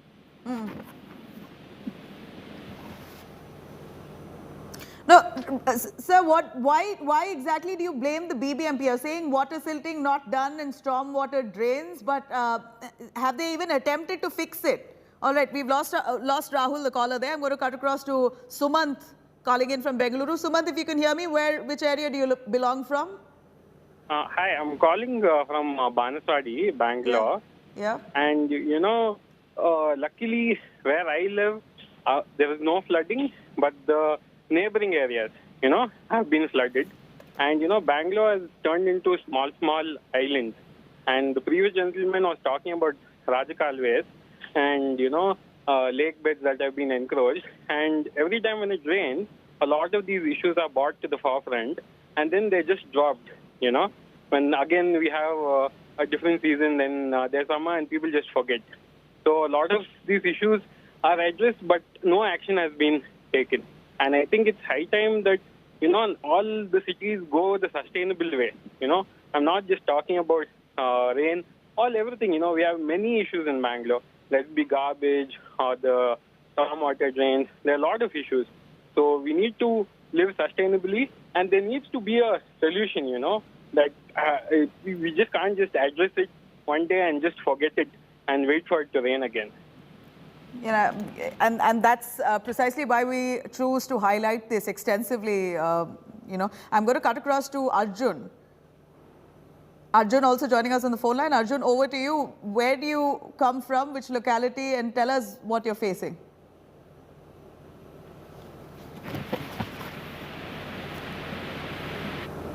Rajan, are you with me? Rajan also joining us from Bengaluru. Please tell me which area you belong from. I was in Koramangala till last Sunday. All right, Rajan, just a moment. Some bad news coming in. India Today cracking this big story here. While we're relentlessly on this story, we hear Bengaluru will not receive drinking water for at least the next 2 days. In most parts of Bengaluru, drinking water supply will be hit. As it is, we know Bengaluru city is often facing a crunch when it comes to drinking water. Kaveri is a main source of supply, and it appears due to heavy rains, there seems to be supply shortage. Nagarjun joining us for more on that. Nagarjun, more bad news coming in the way for people of Bengaluru. We see that at least 50 areas in Bengaluru city will be hit. Drinking water may just be in short supply. Tell us more. Nabila, big damage for Bangalore city as well. Around 50 areas in Bengaluru will have no drinking water for the next 2 days because the pumping station, which is in Mandya, which the Kaveri River gets pumped to Bangalore for drinking water purposes, is completely inundated as well. So it's not just Bangalore city, Bangalore rural, but also Mandya district, which saw heavy rainfall in the last 48 hours, has ended up with flooding of the pumping station, which is a lifeline for Bangalore city. The drinking water gets pumped from this station to the city. Because the pumping station is submerged in completely knee-level water, they have put off all the electricals there and no more drinking water for the next 2 days. And the 50 areas that we are talking about, Nabila, you are from Bangalore. This is in the areas of Sadashinagar, Malleshwaram, Indranagar, PTM layout. These are all prime areas of the city of Bangalore. These are in centrally located Nagar. Nagarjun, these are really prime areas. Real estate here is skyrocket. Prices there are unaffordable for a common man. And you're looking at these areas that are seeing situations of this nature. Shame on the BBMP. I'd like to say this time and again, Nagarjun, tell us, BBMP is almost the second largest civic corporation in the country. They're supposed to be so wealthy. They have the best minds who are drawing out plans for city limits. For Bengaluru, how hard is it for the BBMP to be effective and crack down in situations like this? That is absolutely true. They have a budget of 10,000 odd crores and the second largest civic body after BMC in Mumbai. But over the years, successive governments have let down the city of Bengaluru in terms of infrastructure.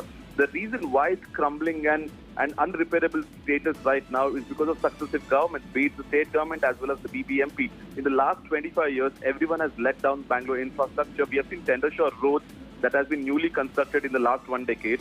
Where is the water going to get out from those roads? The roads are completely inundated today, and these are supposed to be the state-of-the-art roads. We are talking about Infantry Road, Cunningham Road, such prime roads like St. Mark's Road, Richmond Road. They are the ones inundated today because of Tendershore roads. The drainage systems are not properly taken care because they had to do a shoddy job, finish the work much and keep the pending work remaining. The BBMP officials as well as the politicians are completely in a nexus, and why that is the reason why we have seen Bangalore city submerged in almost knee-deep water. And today we are picking up that Bangalore's water supply will be shut for prime areas where you have who's and who of living in Bangalore, starting from the Chief Minister to all other people. The who's and who of Bengaluru are in this such prime areas like Indranagar. In fact, multiple former chief ministers of Karnataka live in the Sadashivnagar, Malleshwaram area, and we're looking at those areas completely inundated. So it appears that even politicians are more or less helpless because they haven't really worked on the basics of town planning in Bengaluru city. Knowing very well this is a global city, you have people coming in from all parts of the world to work in Bengaluru, which is known as the IT hub, the Silicon Valley, etc., but doesn't seem like infrastructure has been built in such a manner to favor this influx of population. Stay with us. D. Chaudhary joining us from Bengaluru. Mr. Chaudhary, where are you from? What's happened? I'm from Old Madras Road. Okay. Hi, I'm Bangalore, Old Madras Road. Yes, heard you. What happened? I'm seeing your program. I feel very sorry. I've been living in Bangalore for 50 years. It's just a downward slope. I don't know if anybody can take care of what's happening because it's overbuilt, overcrowded, over this thing. There's no point in blaming politicians or this thing. It's just our greed. That's all I want to say. And more of this was only thing that I am worried.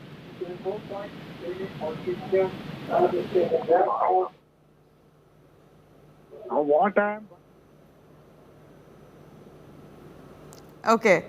Mr. Chaudhary, I'm not able to hear you, but I got the crux of what you said. Of course, you know, local residents who've been living in Bengaluru have seen Bengaluru transform from a city as small and not so populated at one point, just barely about 30, 40 years ago, to now the situation at this point where you're seeing the population suddenly increase owing to the IT sector expanding. And clearly that population is not able to sustain in a small city with infrastructure that hasn't been pumped up and expanded to cater to this increase in population.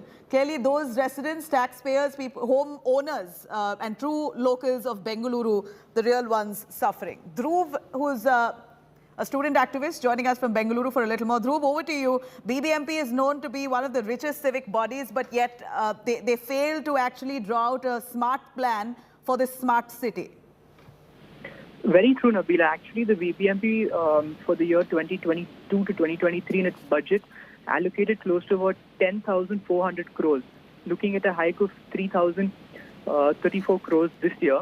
And like you said, it's the second richest corporation in India after the BMC. Despite all of this, an enormous amount of money that is pumped into the stormwater drain, that is the SWD. Despite all of this, we are seeing a horrible drainage plan within the city. And the biggest question that comes over here is to the fact of accountability. And because of lessened accountability, we're seeing this situation, and this is a time in where all citizens, because it is directly affecting them as taxpayers, it's time that they realize and they make a change in different areas that they can.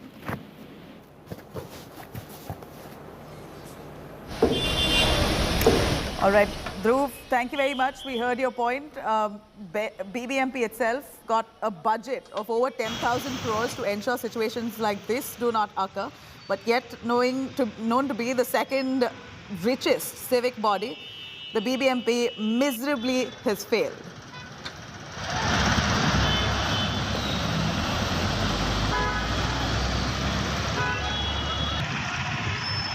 Of course, India Today on top of this story, undoubtedly bringing you every development coming in from this waterlogged, flooded Silicon Valley of India.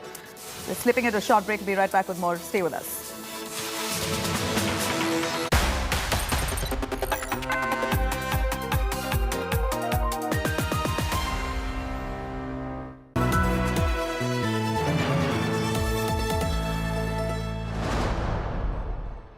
Visual communication और digital infographics के हुनर सीखिए देश के सबसे बड़े media समूह के साथ। ज्वाइन कीजिए India today media institute. Register करने के लिए www.indiatodaymediainstitute.in पर विजिट करें।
Everyone's busy finding what's trending. You're busy finding out why. India Today, for those who research before reacting. Download the India Today app now.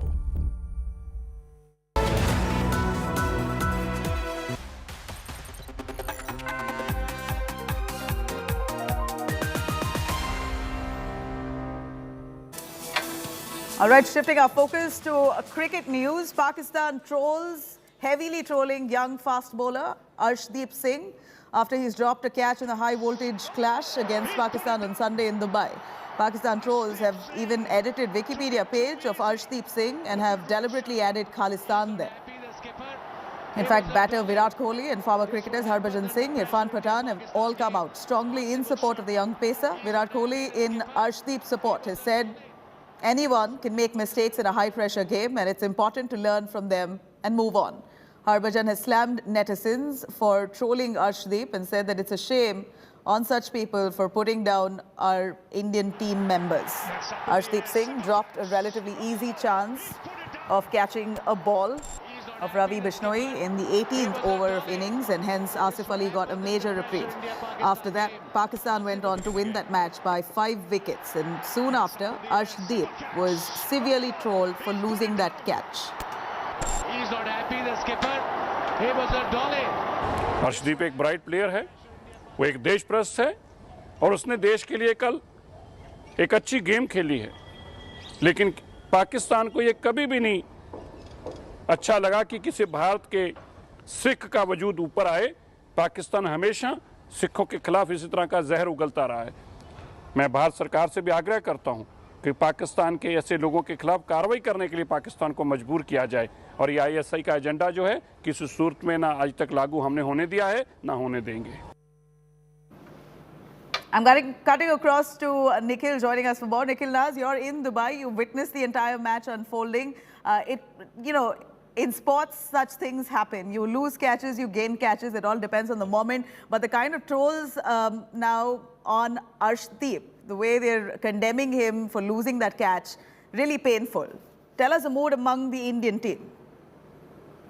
Nabila, let me tell you, I was there at the ground, and after the game got over, yes, there were a lot of disappointed Indian fans. I had a chance of speaking to a lot of Pakistani fans as well, but that was not the kind of mood that I witnessed at the stadium. There was still a lot of camaraderie between the two sets of supporters. Even Indian fans who were upset at their team losing, they did point out that Arshdeep catch could have been very, very crucial, but there was no sort of trolling, no sort of, name calling, any racial taunts that were passed towards Arshdeep, not in the stadium, not at the fans that I met. And I think this is more an indication of faceless trolls. Like these are people whose real names are not on social media, whose real photos are not on social media. As you pointed out earlier, a lot of these tweets are emerging from Pakistan. I believe there are lots of also tweets coming out from overseas territories like USA, and then they are not necessarily Indian fans. Yes, if you were to ask Arshdeep himself, he'd be the first one to put his hand up and say that, listen, yes, I dropped the catch. It was a crucial moment. But the most important thing is that the team is backing him. We heard from Virat Kohli backing him, and Virat Kohli actually just a few months ago, the venue was the same in Dubai. Mohammad Shami was similarly trolled for giving away an expensive over versus Pakistan. So sometimes the ugly side of sport does come about when it's an India-Pakistan encounter. But as I said, the real thing is the real fans are still backing Arshdeep. The team is still backing Arshdeep. Stay with us, Nikhil. I'm going to quickly cut across to Kamaljeet. Kamaljeet joins us with Arshdeep's coach. Kamaljeet, we really want to know the mood and the emotion, what the coach has to say of this relatively easy catch dropped.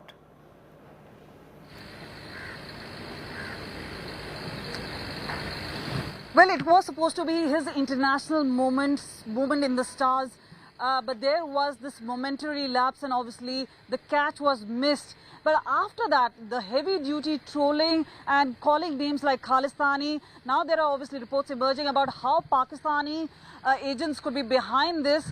We have with us his first coach and his standing coach at this point of time, Jaswant Rai, who joins on India Today Live. Sir, जिस तरह से ये trolling हुई, पहले तो ये थी कि एक बहुत बड़ा अपॉर्चुनिटी मिला है और अपॉर्चुनिटी मिली, खेल पहला प्रदर्शन अच्छा हुआ पाकिस्तान के खिलाफ, जब ये दूसरा मैच हुआ है और जब वो 18वीं ओवर में मिस हुआ कैच, जिस तरह हुआ आपको क्या लगा और आप क्या एक्सपेक्ट कर रहे थे कि इस तरह की नेम कॉलिंग खालिस्तानी या कुछ ऐसा बोला जाएगा? नहीं, मैंने ये बिल्कुल एक्सपेक्ट नहीं किया था कि ऐसा होगा कुछ। अगर ये कैच किसी और से भी छूट सकता था, तो अगर ये अर्श से छूटा तो उस पर ऐसा ट्रोलिंग नहीं होनी चाहिए। ये पार्ट ऑफ द गेम है, इसमें कुछ भी हो सकता है। अगर कैच छूटने के बाद भी भारत के पास चांस था, हम 27 रन डिफेंड कर सकते थे उसके बाद भी, लेकिन वो पाकिस्तानी अच्छा खेले तो उनकी तारीफ करनी चाहिए कि उन्होंने बैटिंग अच्छी की।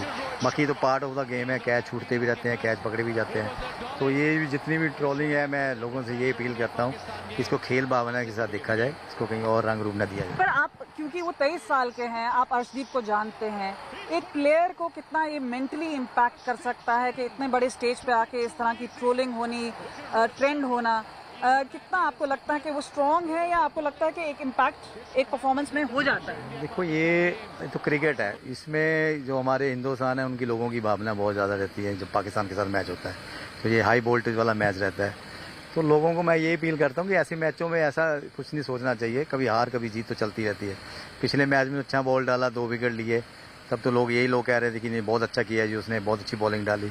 तो आज ये कैच छूट के बाद इतना इशू बनाना ये गलत बात है। जिस तरह से अब रिपोर्ट्स आ रही हैं कि आईटी मिनिस्ट्री ने विकीपीडिया वालों को बुलाया है, एक पूछताछ, आपको लगता है एक जांच होनी चाहिए कि कौन इसके पीछे है, या आपको लगता है कि लोग ही इमोशनल हो रहे हैं इसको लेकर? मुझे लगता है कि लोग ज़्यादा इमोशनल है। ये हिंदुस्तान की हिस्ट्री रही है, जब भी हम यहाँ चढ़ते सूरज को सलाम है, जब भी कुछ गलत करते हैं तो उसके पीछे बढ़ जाते हैं, जब अच्छा करते हैं तो वाह वाह करते हैं। तो अभी छोटा यंग लड़का है, तो मेरे को लगता है कि वो इस तरफ फोकस उसका नहीं हटेगा, वो और स्ट्रॉन्ग बन के उभरेगा और अगले मैचों में और अच्छा परफॉर्म करेगा। आप कोच रहे हैं, आपको क्या लगता है कि इस सेटबैक को किस तरह से वो अपने स्ट्रेंथ में तब्दील कर सकते हैं? देखो, उसको पहले उसकी माइंडसेट ऐसा किया है कि आज आपने क्रिकेट में डालना है तो आपके क्रिटिक ज़्यादा हो जाएंगे। तो उसको ये पता है कि जब आदमी फेमस होता है तो उसके क्रिटिक ज़्यादा रहते हैं। तो ये क्रिकेट है, क्रिकेट में कभी भी अप डाउन आ सकते हैं, तो उसके लिए तैयार रहना पड़ेगा हमें। हरभजन सिंह है, विराट कोहली है, उनका रिएक्शन, उन्होंने खूब तरह से आके बढ़ चढ़ के डिफेंड किया है अर्शदीप को। वो लेजेंड प्लेयर हैं, उनको पता है कि क्रिकेट के बारे में उन्होंने बहुत रिकॉर्ड तोड़े हैं, उनको पता है कि ये अप डाउन चलते रहते हैं, कैच किसी भी छूट सकता। तो मैं जितने भी लेजेंड प्लेयर हैं जो उसकी स्पोर्ट में आए, मैं उनका धन्यवाद करता हूँ। आपकी अर्शदीप से कोई बात हुई क्या? इंडिया टुडे के थ्रू आप क्या मैसेज उसको देना चाहेंगे? मैं मैसेज यही देना चाहता हूँ कि वो सिर्फ अपनी गेम पे फोकस करे, और इस मैच में आप देखा जाए जितने भी फास्ट बॉलर थे, या पाकिस्तान के थे या हिंदुस्तान के थे, उसमें बेस्ट इकोनॉमी उसकी थी। तो इसने अच्छा बॉल डाला है और नेक्स्ट मैच में भी ऐसे परफॉर्म करे। और कैच छूटना या छूटना ये तो अलग बात है, ये तो होता रहता है। Take it in your stride and win the next match. That's the word coming in from his coach. And they have a very personal equation because he's been coaching this young man for 10 years. He's saying this is completely unexpected. There is obviously a high voltage interest and drama which goes on between an India-Pakistan match, but a player should not be trolled like this. And obviously several of them now demanding investigation whether there was a Pakistani hand in the trolling, and obviously some of the Indian trolls got carried away who also kind of trolled Arshdeep, but many, including his coach, saying that he will make a stronger comeback with this kind of pressure now on him. Kamalji, thank you very much for those insights. We heard the coach speaking, but we have some big news currently tracking. Do stay with us. IT Ministry now summons Wikipedia officials. Officials have been summoned after Arshdeep's Wikipedia page has been altered. The IT Ministry asking how this really happened. In fact, saying that this alteration can really create disharmony. IT Ministry questioning Wikipedia, saying the change is a threat for Arshdeep's family. Right after this moment took place when Arshdeep lost the catch, he was severely trolled, and it seems like his Wikipedia page has now been altered, where words like Khalistani has been used. That's what's edited into his Wikipedia page. The IT Ministry questioning on how this has happened has summoned Wikipedia officials to try and understand where was the failure, and also highlighting that such kind of edits can really create disharmony in the society.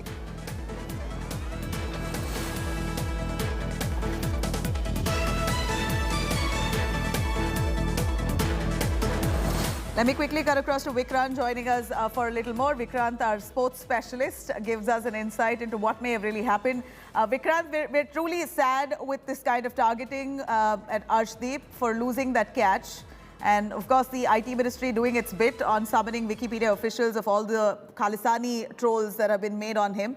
Now, that apart, when you speak of the game and that very momentous catch that he dropped, it may have been great for India if he managed to get that catch. But this happens in sports on a regular basis. This was his real international moment for the first time. Where do you think he may have slipped? I think it was the pressure, Nabila. It was the pressure, the heat of the moment, because it was a tight game. And Arshdeep should thank his stars. It was just a Super 4 game. It wasn't the finals or a World Cup game.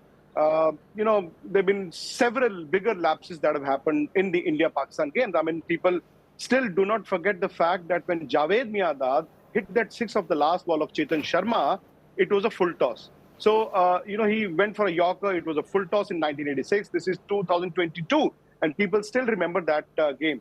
Arshdeep will learn. I mean, that catch may have actually cost India the game. But like Jaswant Rai said, in the next over, Bhuvneshwar also went for 19 runs. And if Arshdeep had not dropped the catch, obviously the cricket fans would have then targeted Bhuvneshwar Kumar, which again would have been wrong. The two wrongs do not make a right. But in terms of cricket, yes, if you drop that kind of a catch, you know, it can cost the team a game. A relief because in the last over, only 7 runs were left. And defending 7 runs is never easy, Nabila. Arshdeep took the ball to the 5th game, the penultimate game, the ball, which means that he, I'm not saying that he forgot about that catch, but he maybe, you know, could isolate himself for those 5-7 minutes when he bowled the last over. He will learn. He will not forget the catch in a hurry. Herschel Gibbs once dropped the catch of Steve Waugh, and Steve Waugh is supposed to have said that you've just dropped the cup, the World Cup in 1999. People talk about that catch. I think the Indians would learn from their mistakes, not just Arshdeep, but the others. Like Jaswant Rai pointed out, barring that catch, Arshdeep was your best bowler on the night when India and Pakistan played. And there were several experienced big names who played that game. Arshdeep, Ravi Bishnoi, 2 youngsters stood out with their bowling. I'm sure they would have taken this in their stride. But one thing that worries me now, Nabila, is a tweet sent out by Abhinav Mukund, a former India player. You know, he just tweeted. He said that I once dropped the catch of Steve Smith in Pune, and I spent hours and hours sitting alone, crying in my room. I hope Arshdeep is not forced to do that. I hope there are senior players, the management around Arshdeep, who would tell him to get over it as soon as possible, because there are 2 important games left in the tournament before India could even make the finals. Yes, all of us want another India-Pakistan game in the finals, but before that, India's got to beat Sri Lanka and Afghanistan as well. Amen. You know, stay with us, Vikrant. We also have Nikhil Nas joining us right from Dubai. Nikhil, you know, as much as we know that the drop in catch, Arshdeep not catching that ball, has changed the momentum of the game. Eventually, it did, of course, give that extra, you know, energy to the Pakistani side. But would you blame Arshdeep's catch itself for the reason for India losing that game entirely? Would that be the real reason for why India lost out? No, Nabila, not at all. Yes, it was a crucial moment in the match. Asif Ali was batting on 1 when he was dropped, and then he went on to get those 16 very crucial runs. He was actually instrumental in hitting Bhuvneshwar Kumar for that overs that he went, 19 runs that he went in that penultimate over. So yes, Asif Ali played a role. Arshdeep dropped the catch. But did India lose the match there? No. There were many moments in this game where I think Pakistan played better. For one, you lost the toss. We've seen how tosses have been very important here. That's out of your control. Mohammad Nawaz, that was a gamble that Pakistan did, sent him up the order, played an outstanding knock. It was a chanceless knock. It had nothing to do with a drop catch. He did very well. India's team selection, they did not go in with that 6th bowling option. And the 6th bowling option, they didn't have a lot of confidence in Deepak Hooda. So you could question a selection. Ravindra Jadeja was out injured, a crucial cog in the wheel of the Indian team. He did not play. And then some indisciplined bowling by a lot of bowlers. That included the senior players like Bhuvneshwar Kumar or Ravi Bishnoi, even UC Chahal, who you expect a lot. So it wasn't that one moment that India lost the game. There were multiple. So just blaming Arshdeep alone wouldn't be the right thing. And I must tell you one little thing. You know, you heard from Virat Kohli the words that came out after the game got over, words in support of Arshdeep Singh. I'll tell you, I was looking at the team even in the ground, and sometimes you don't see those visuals on your television cameras, but because I was at the ground, I can see it. Everyone went up to Arshdeep after he had dropped the catch at the end of the over and tapped him on the back and said, it's okay, forget about it, you have to bowl a crucial over. Even someone like Dinesh Karthik, who was a water boy, he actually came onto the field to give water to someone else, but ran all the way to short third man, the other end of the ground, just to speak to Arshdeep. He wasn't even playing, just to speak to Arshdeep after he had dropped the catch. So what I can tell you here, the camaraderie within the team is good. From here on, it could be a big impact for a player. He might lose his confidence, but if you've got your teammates, around you and supporting you, as I've seen with the Indian team do with Arshdeep, then I think you needn't worry. And the proof was there. The way he bowled that final over was good enough after having dropped the catch. So I do not think that these are those crucial moments where you can lose confidence and it can affect the future of a player. But if you've got a team rallying around you, like the Indian team is doing with Arshdeep, I think those are good signs. All right, Nikhil, stay with us. Cutting across to Vikrant on that. Vikrant, right after Arshdeep lost that catch, it was really worth watching the face of Rohit Sharma. He was quite furious, and that also has gone viral, to see how the team members itself reacted right on that turf when that miss happened. And soon after, we saw trolling that began, but it seems like the Indian team quickly came around and backed Arshdeep unconditionally, saying that these things happen, misses, anger, all of that is just momentary on the field. But there's, one can't really single out one team member and say he's to be blamed. Tell us how the Indian team members really reacted post this trolling on Arshdeep. Well, Nabila, Nikhil just told you, because he's there, he would have seen the body language of the players. Yeah. Rohit Sharma's reaction was instant. Rohit Sharma's reaction was instant. Like his reaction was instant when Rishabh Pant and Hardik Pandya got out, threw away the wickets. I mean, a captain or any senior player is supposed to react like that. But it wasn't as if he was blaming Arshdeep, but you expect that catch. Just separate the trolling. Separate how much Arshdeep is being targeted by the non-cricket fans or the non-cricket industry. Just purely cricketing terms, if you drop a catch, obviously that's going to cost you some face, and that may have actually given Pakistan a certain leeway. I'm not going to delve into that. I did my show right after India lost the game. I picked up that catch, and I did say that maybe that catch was critical. I'm sure Nikhil would have said the same thing. Now, when we look back in terms of the 40 overs that the game saw, that catch was critical. It was one of the most critical points at that moment. But then again, the game is history, done and dusted. You've got to look forward. You've got to look at the Sri Lanka game, the Afghanistan game, and then if you make it to the finals, the Pakistan game. And, like everybody's just been pointing out, the good thing is he came back. He came back and bowled that last over. I think the Indians realized the value of treating the youngsters well. Virat did say in the press conference yesterday, even though he's no longer the captain of this team, but to point out the fact that the team management post his captaincy has made the team a good unit, and the atmosphere is very congenial, means the fact that the team supports each other. I mean, these are games. I mean, these are lapses. India won the first game. They've lost the second game. They may win or lose the next game as well. It's just that India and Pakistan are now equals.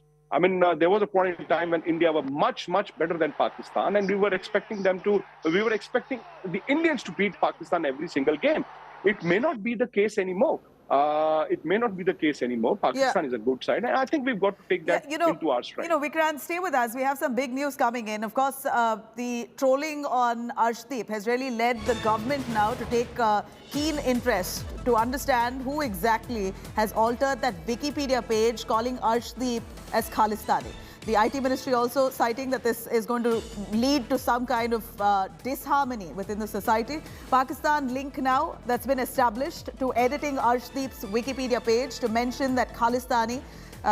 He's been branded as Khalistani in that Wikipedia page. Now someone unscrupulous has tried to edit Arshdeep's Wikipedia page, and now investigation establishes a Pakistan link to that. Same IP address has been used to edit a page that is associated with the Pakistan Army. About 8 years ago, the same IP address was used to edit reference to Pakistan military Parvez on UAE-based Wikipedia pages.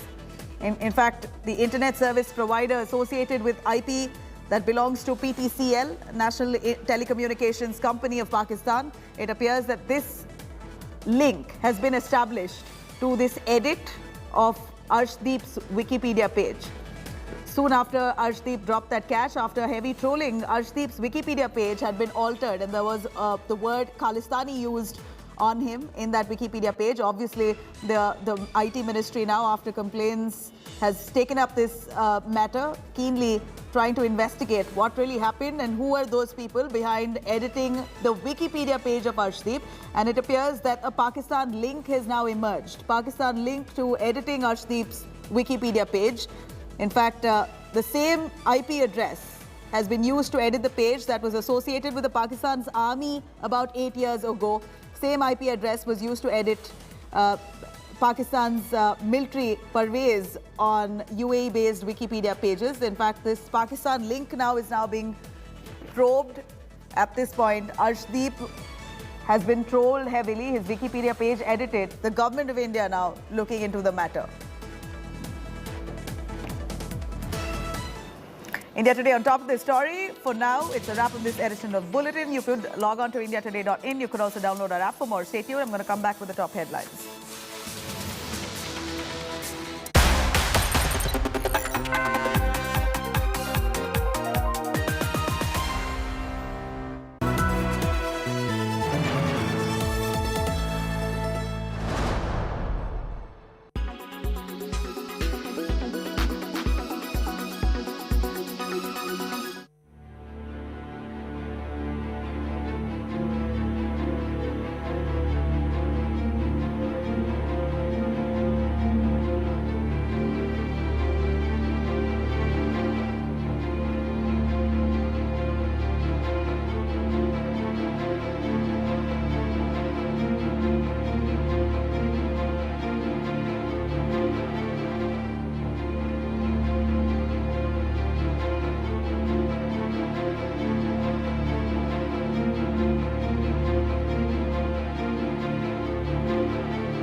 In association with new Ather 450X, now with 146 kilometers range.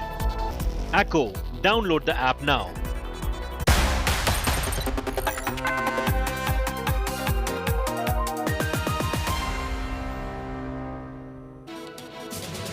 Very good afternoon. You're watching India Today. I'm Nabila Jamal. The headlines first. Bengaluru goes under complete flooding right after overnight rains. Classrooms and schools flooded. In the entire IT sector inundated. Waterlogging has thrown life out of gear in most parts of Bengaluru city. Rape-accused Murga Seer denied bail. Chitradurga court has sent him in custody, judicial custody, until September 14th. He will remain in prison. Doctors reveal billionaire tycoon Cyrus Mistry has suffered fatal head injuries in the crash. Cops say not wearing a seat belt in the rear may have caused the former Tata chief to die. Race to 10 Downing Street in final hours. Contest between Rishi Sunak and Liz Truss for Conservative Party's leadership to end. Winner to be announced today, 6 p.m. India time. The centre summons Wikipedia after cricketer Arshdeep Singh's page has been hacked. In fact, this showed him after an edit on that Wikipedia page. It showed him as Khalistani. Pakistan handles now trolling him for dropping catch of Pakistani batsman under scanner.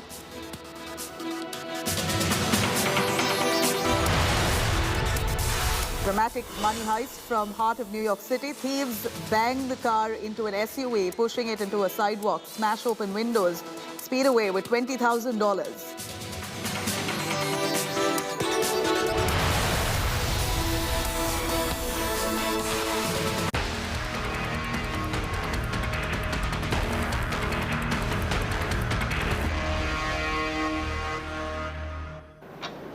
All right, torrential rains batter Silicon Valley, Bengaluru. Several parts of the city have been inundated due to severe waterlogging after heavy rainfall. The outer ring road, major arterial roads and large swaths of Bengaluru area is completely flooded. Thunderstorm began around 8 p.m. on Sunday, lashed literally every part of Bengaluru city. All the most prime elite locations of Bengaluru completely underwater. Massive traffic jams on Marthali Silk Road Junction in Bengaluru amid this severe waterlogging. All those areas, including Mahadevpura, Bellanduru, Outer Ring Road, fully underwater. Met Department has also forecasted moderate to heavy rainfall in Bengaluru until Wednesday. Major IT and banking companies along the Outer Ring Road on Sunday have written to the Karnataka Chief Minister, fully agreed, claiming that this kind of rain has, and the flooding more importantly, has disrupted business and resulted in loss of 225 crores just on a single day. In fact, Bombay government has assured that all this will be dealt with at the earliest and also has spoken about compensation and damages due to these rains.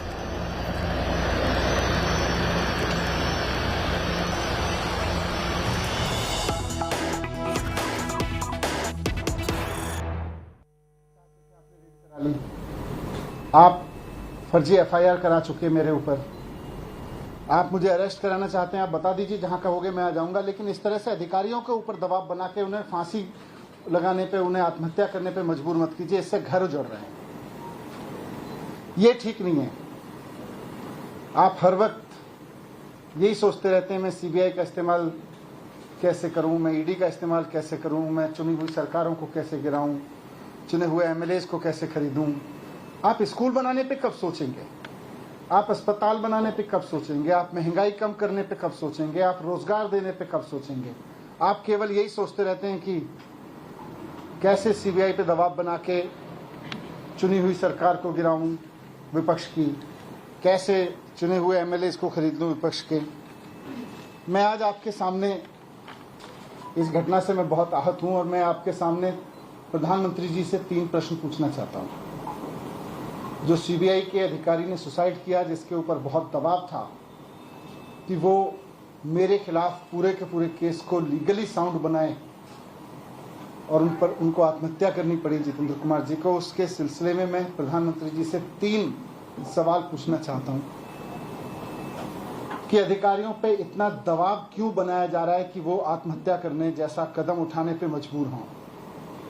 आप अपने राजनीतिक विरोधियों को कुचलने के लिए अपनी ही सरकार के अधिकारियों को और कितना टॉर्चर करोगे? दूसरा सवाल है मेरा कि क्या अब भारत की केंद्र सरकार का काम केवल ऑपरेशन लोटस चलाना रह गया है?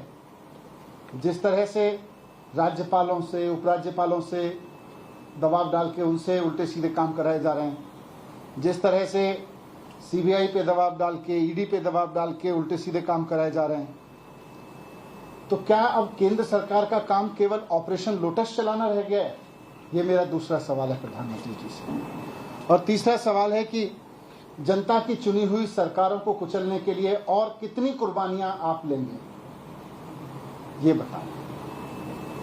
ये बहुत दुखद घटना है विपक्षी सरकारों को कुचलने के लिए सीबीआई के ऊपर इतना दबाव कि अधिकारियों को सुसाइड करने पे मजबूर होना पड़े, ये इस देश में पहले कभी नहीं हुआ।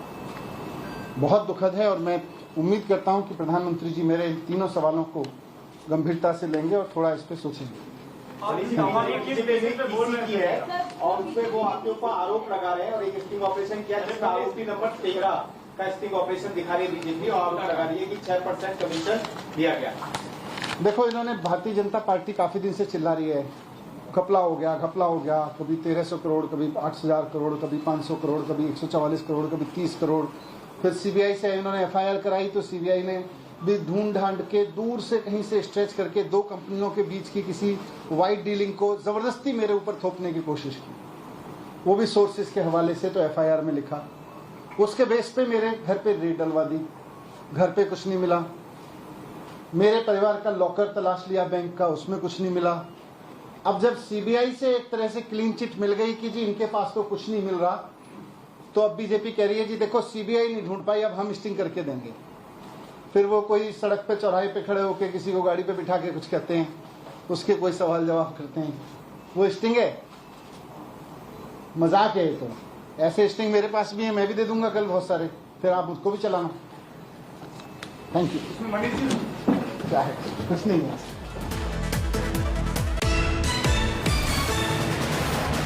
That's Manish Sisodia, Deputy Chief Minister of Delhi, speaking on the BJP and how the BJP really trying hard right now to break the Aam Aadmi Party, and says that this is BJP's attempt, and in fact they're focusing on Operation Kamala, trying to buy our party MLAs and break the Aam Aadmi Party.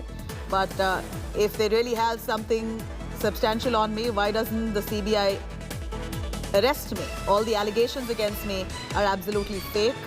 This press conference here comes right after BJP Sambit Patra released something like a proof, an audio proof which spoke of kickbacks being given to the Aam Aadmi Party in the name of the liquor policy. Now Manish Sisodia coming out to say these allegations are absolutely false and that he should be arrested if there is anything substantial against him.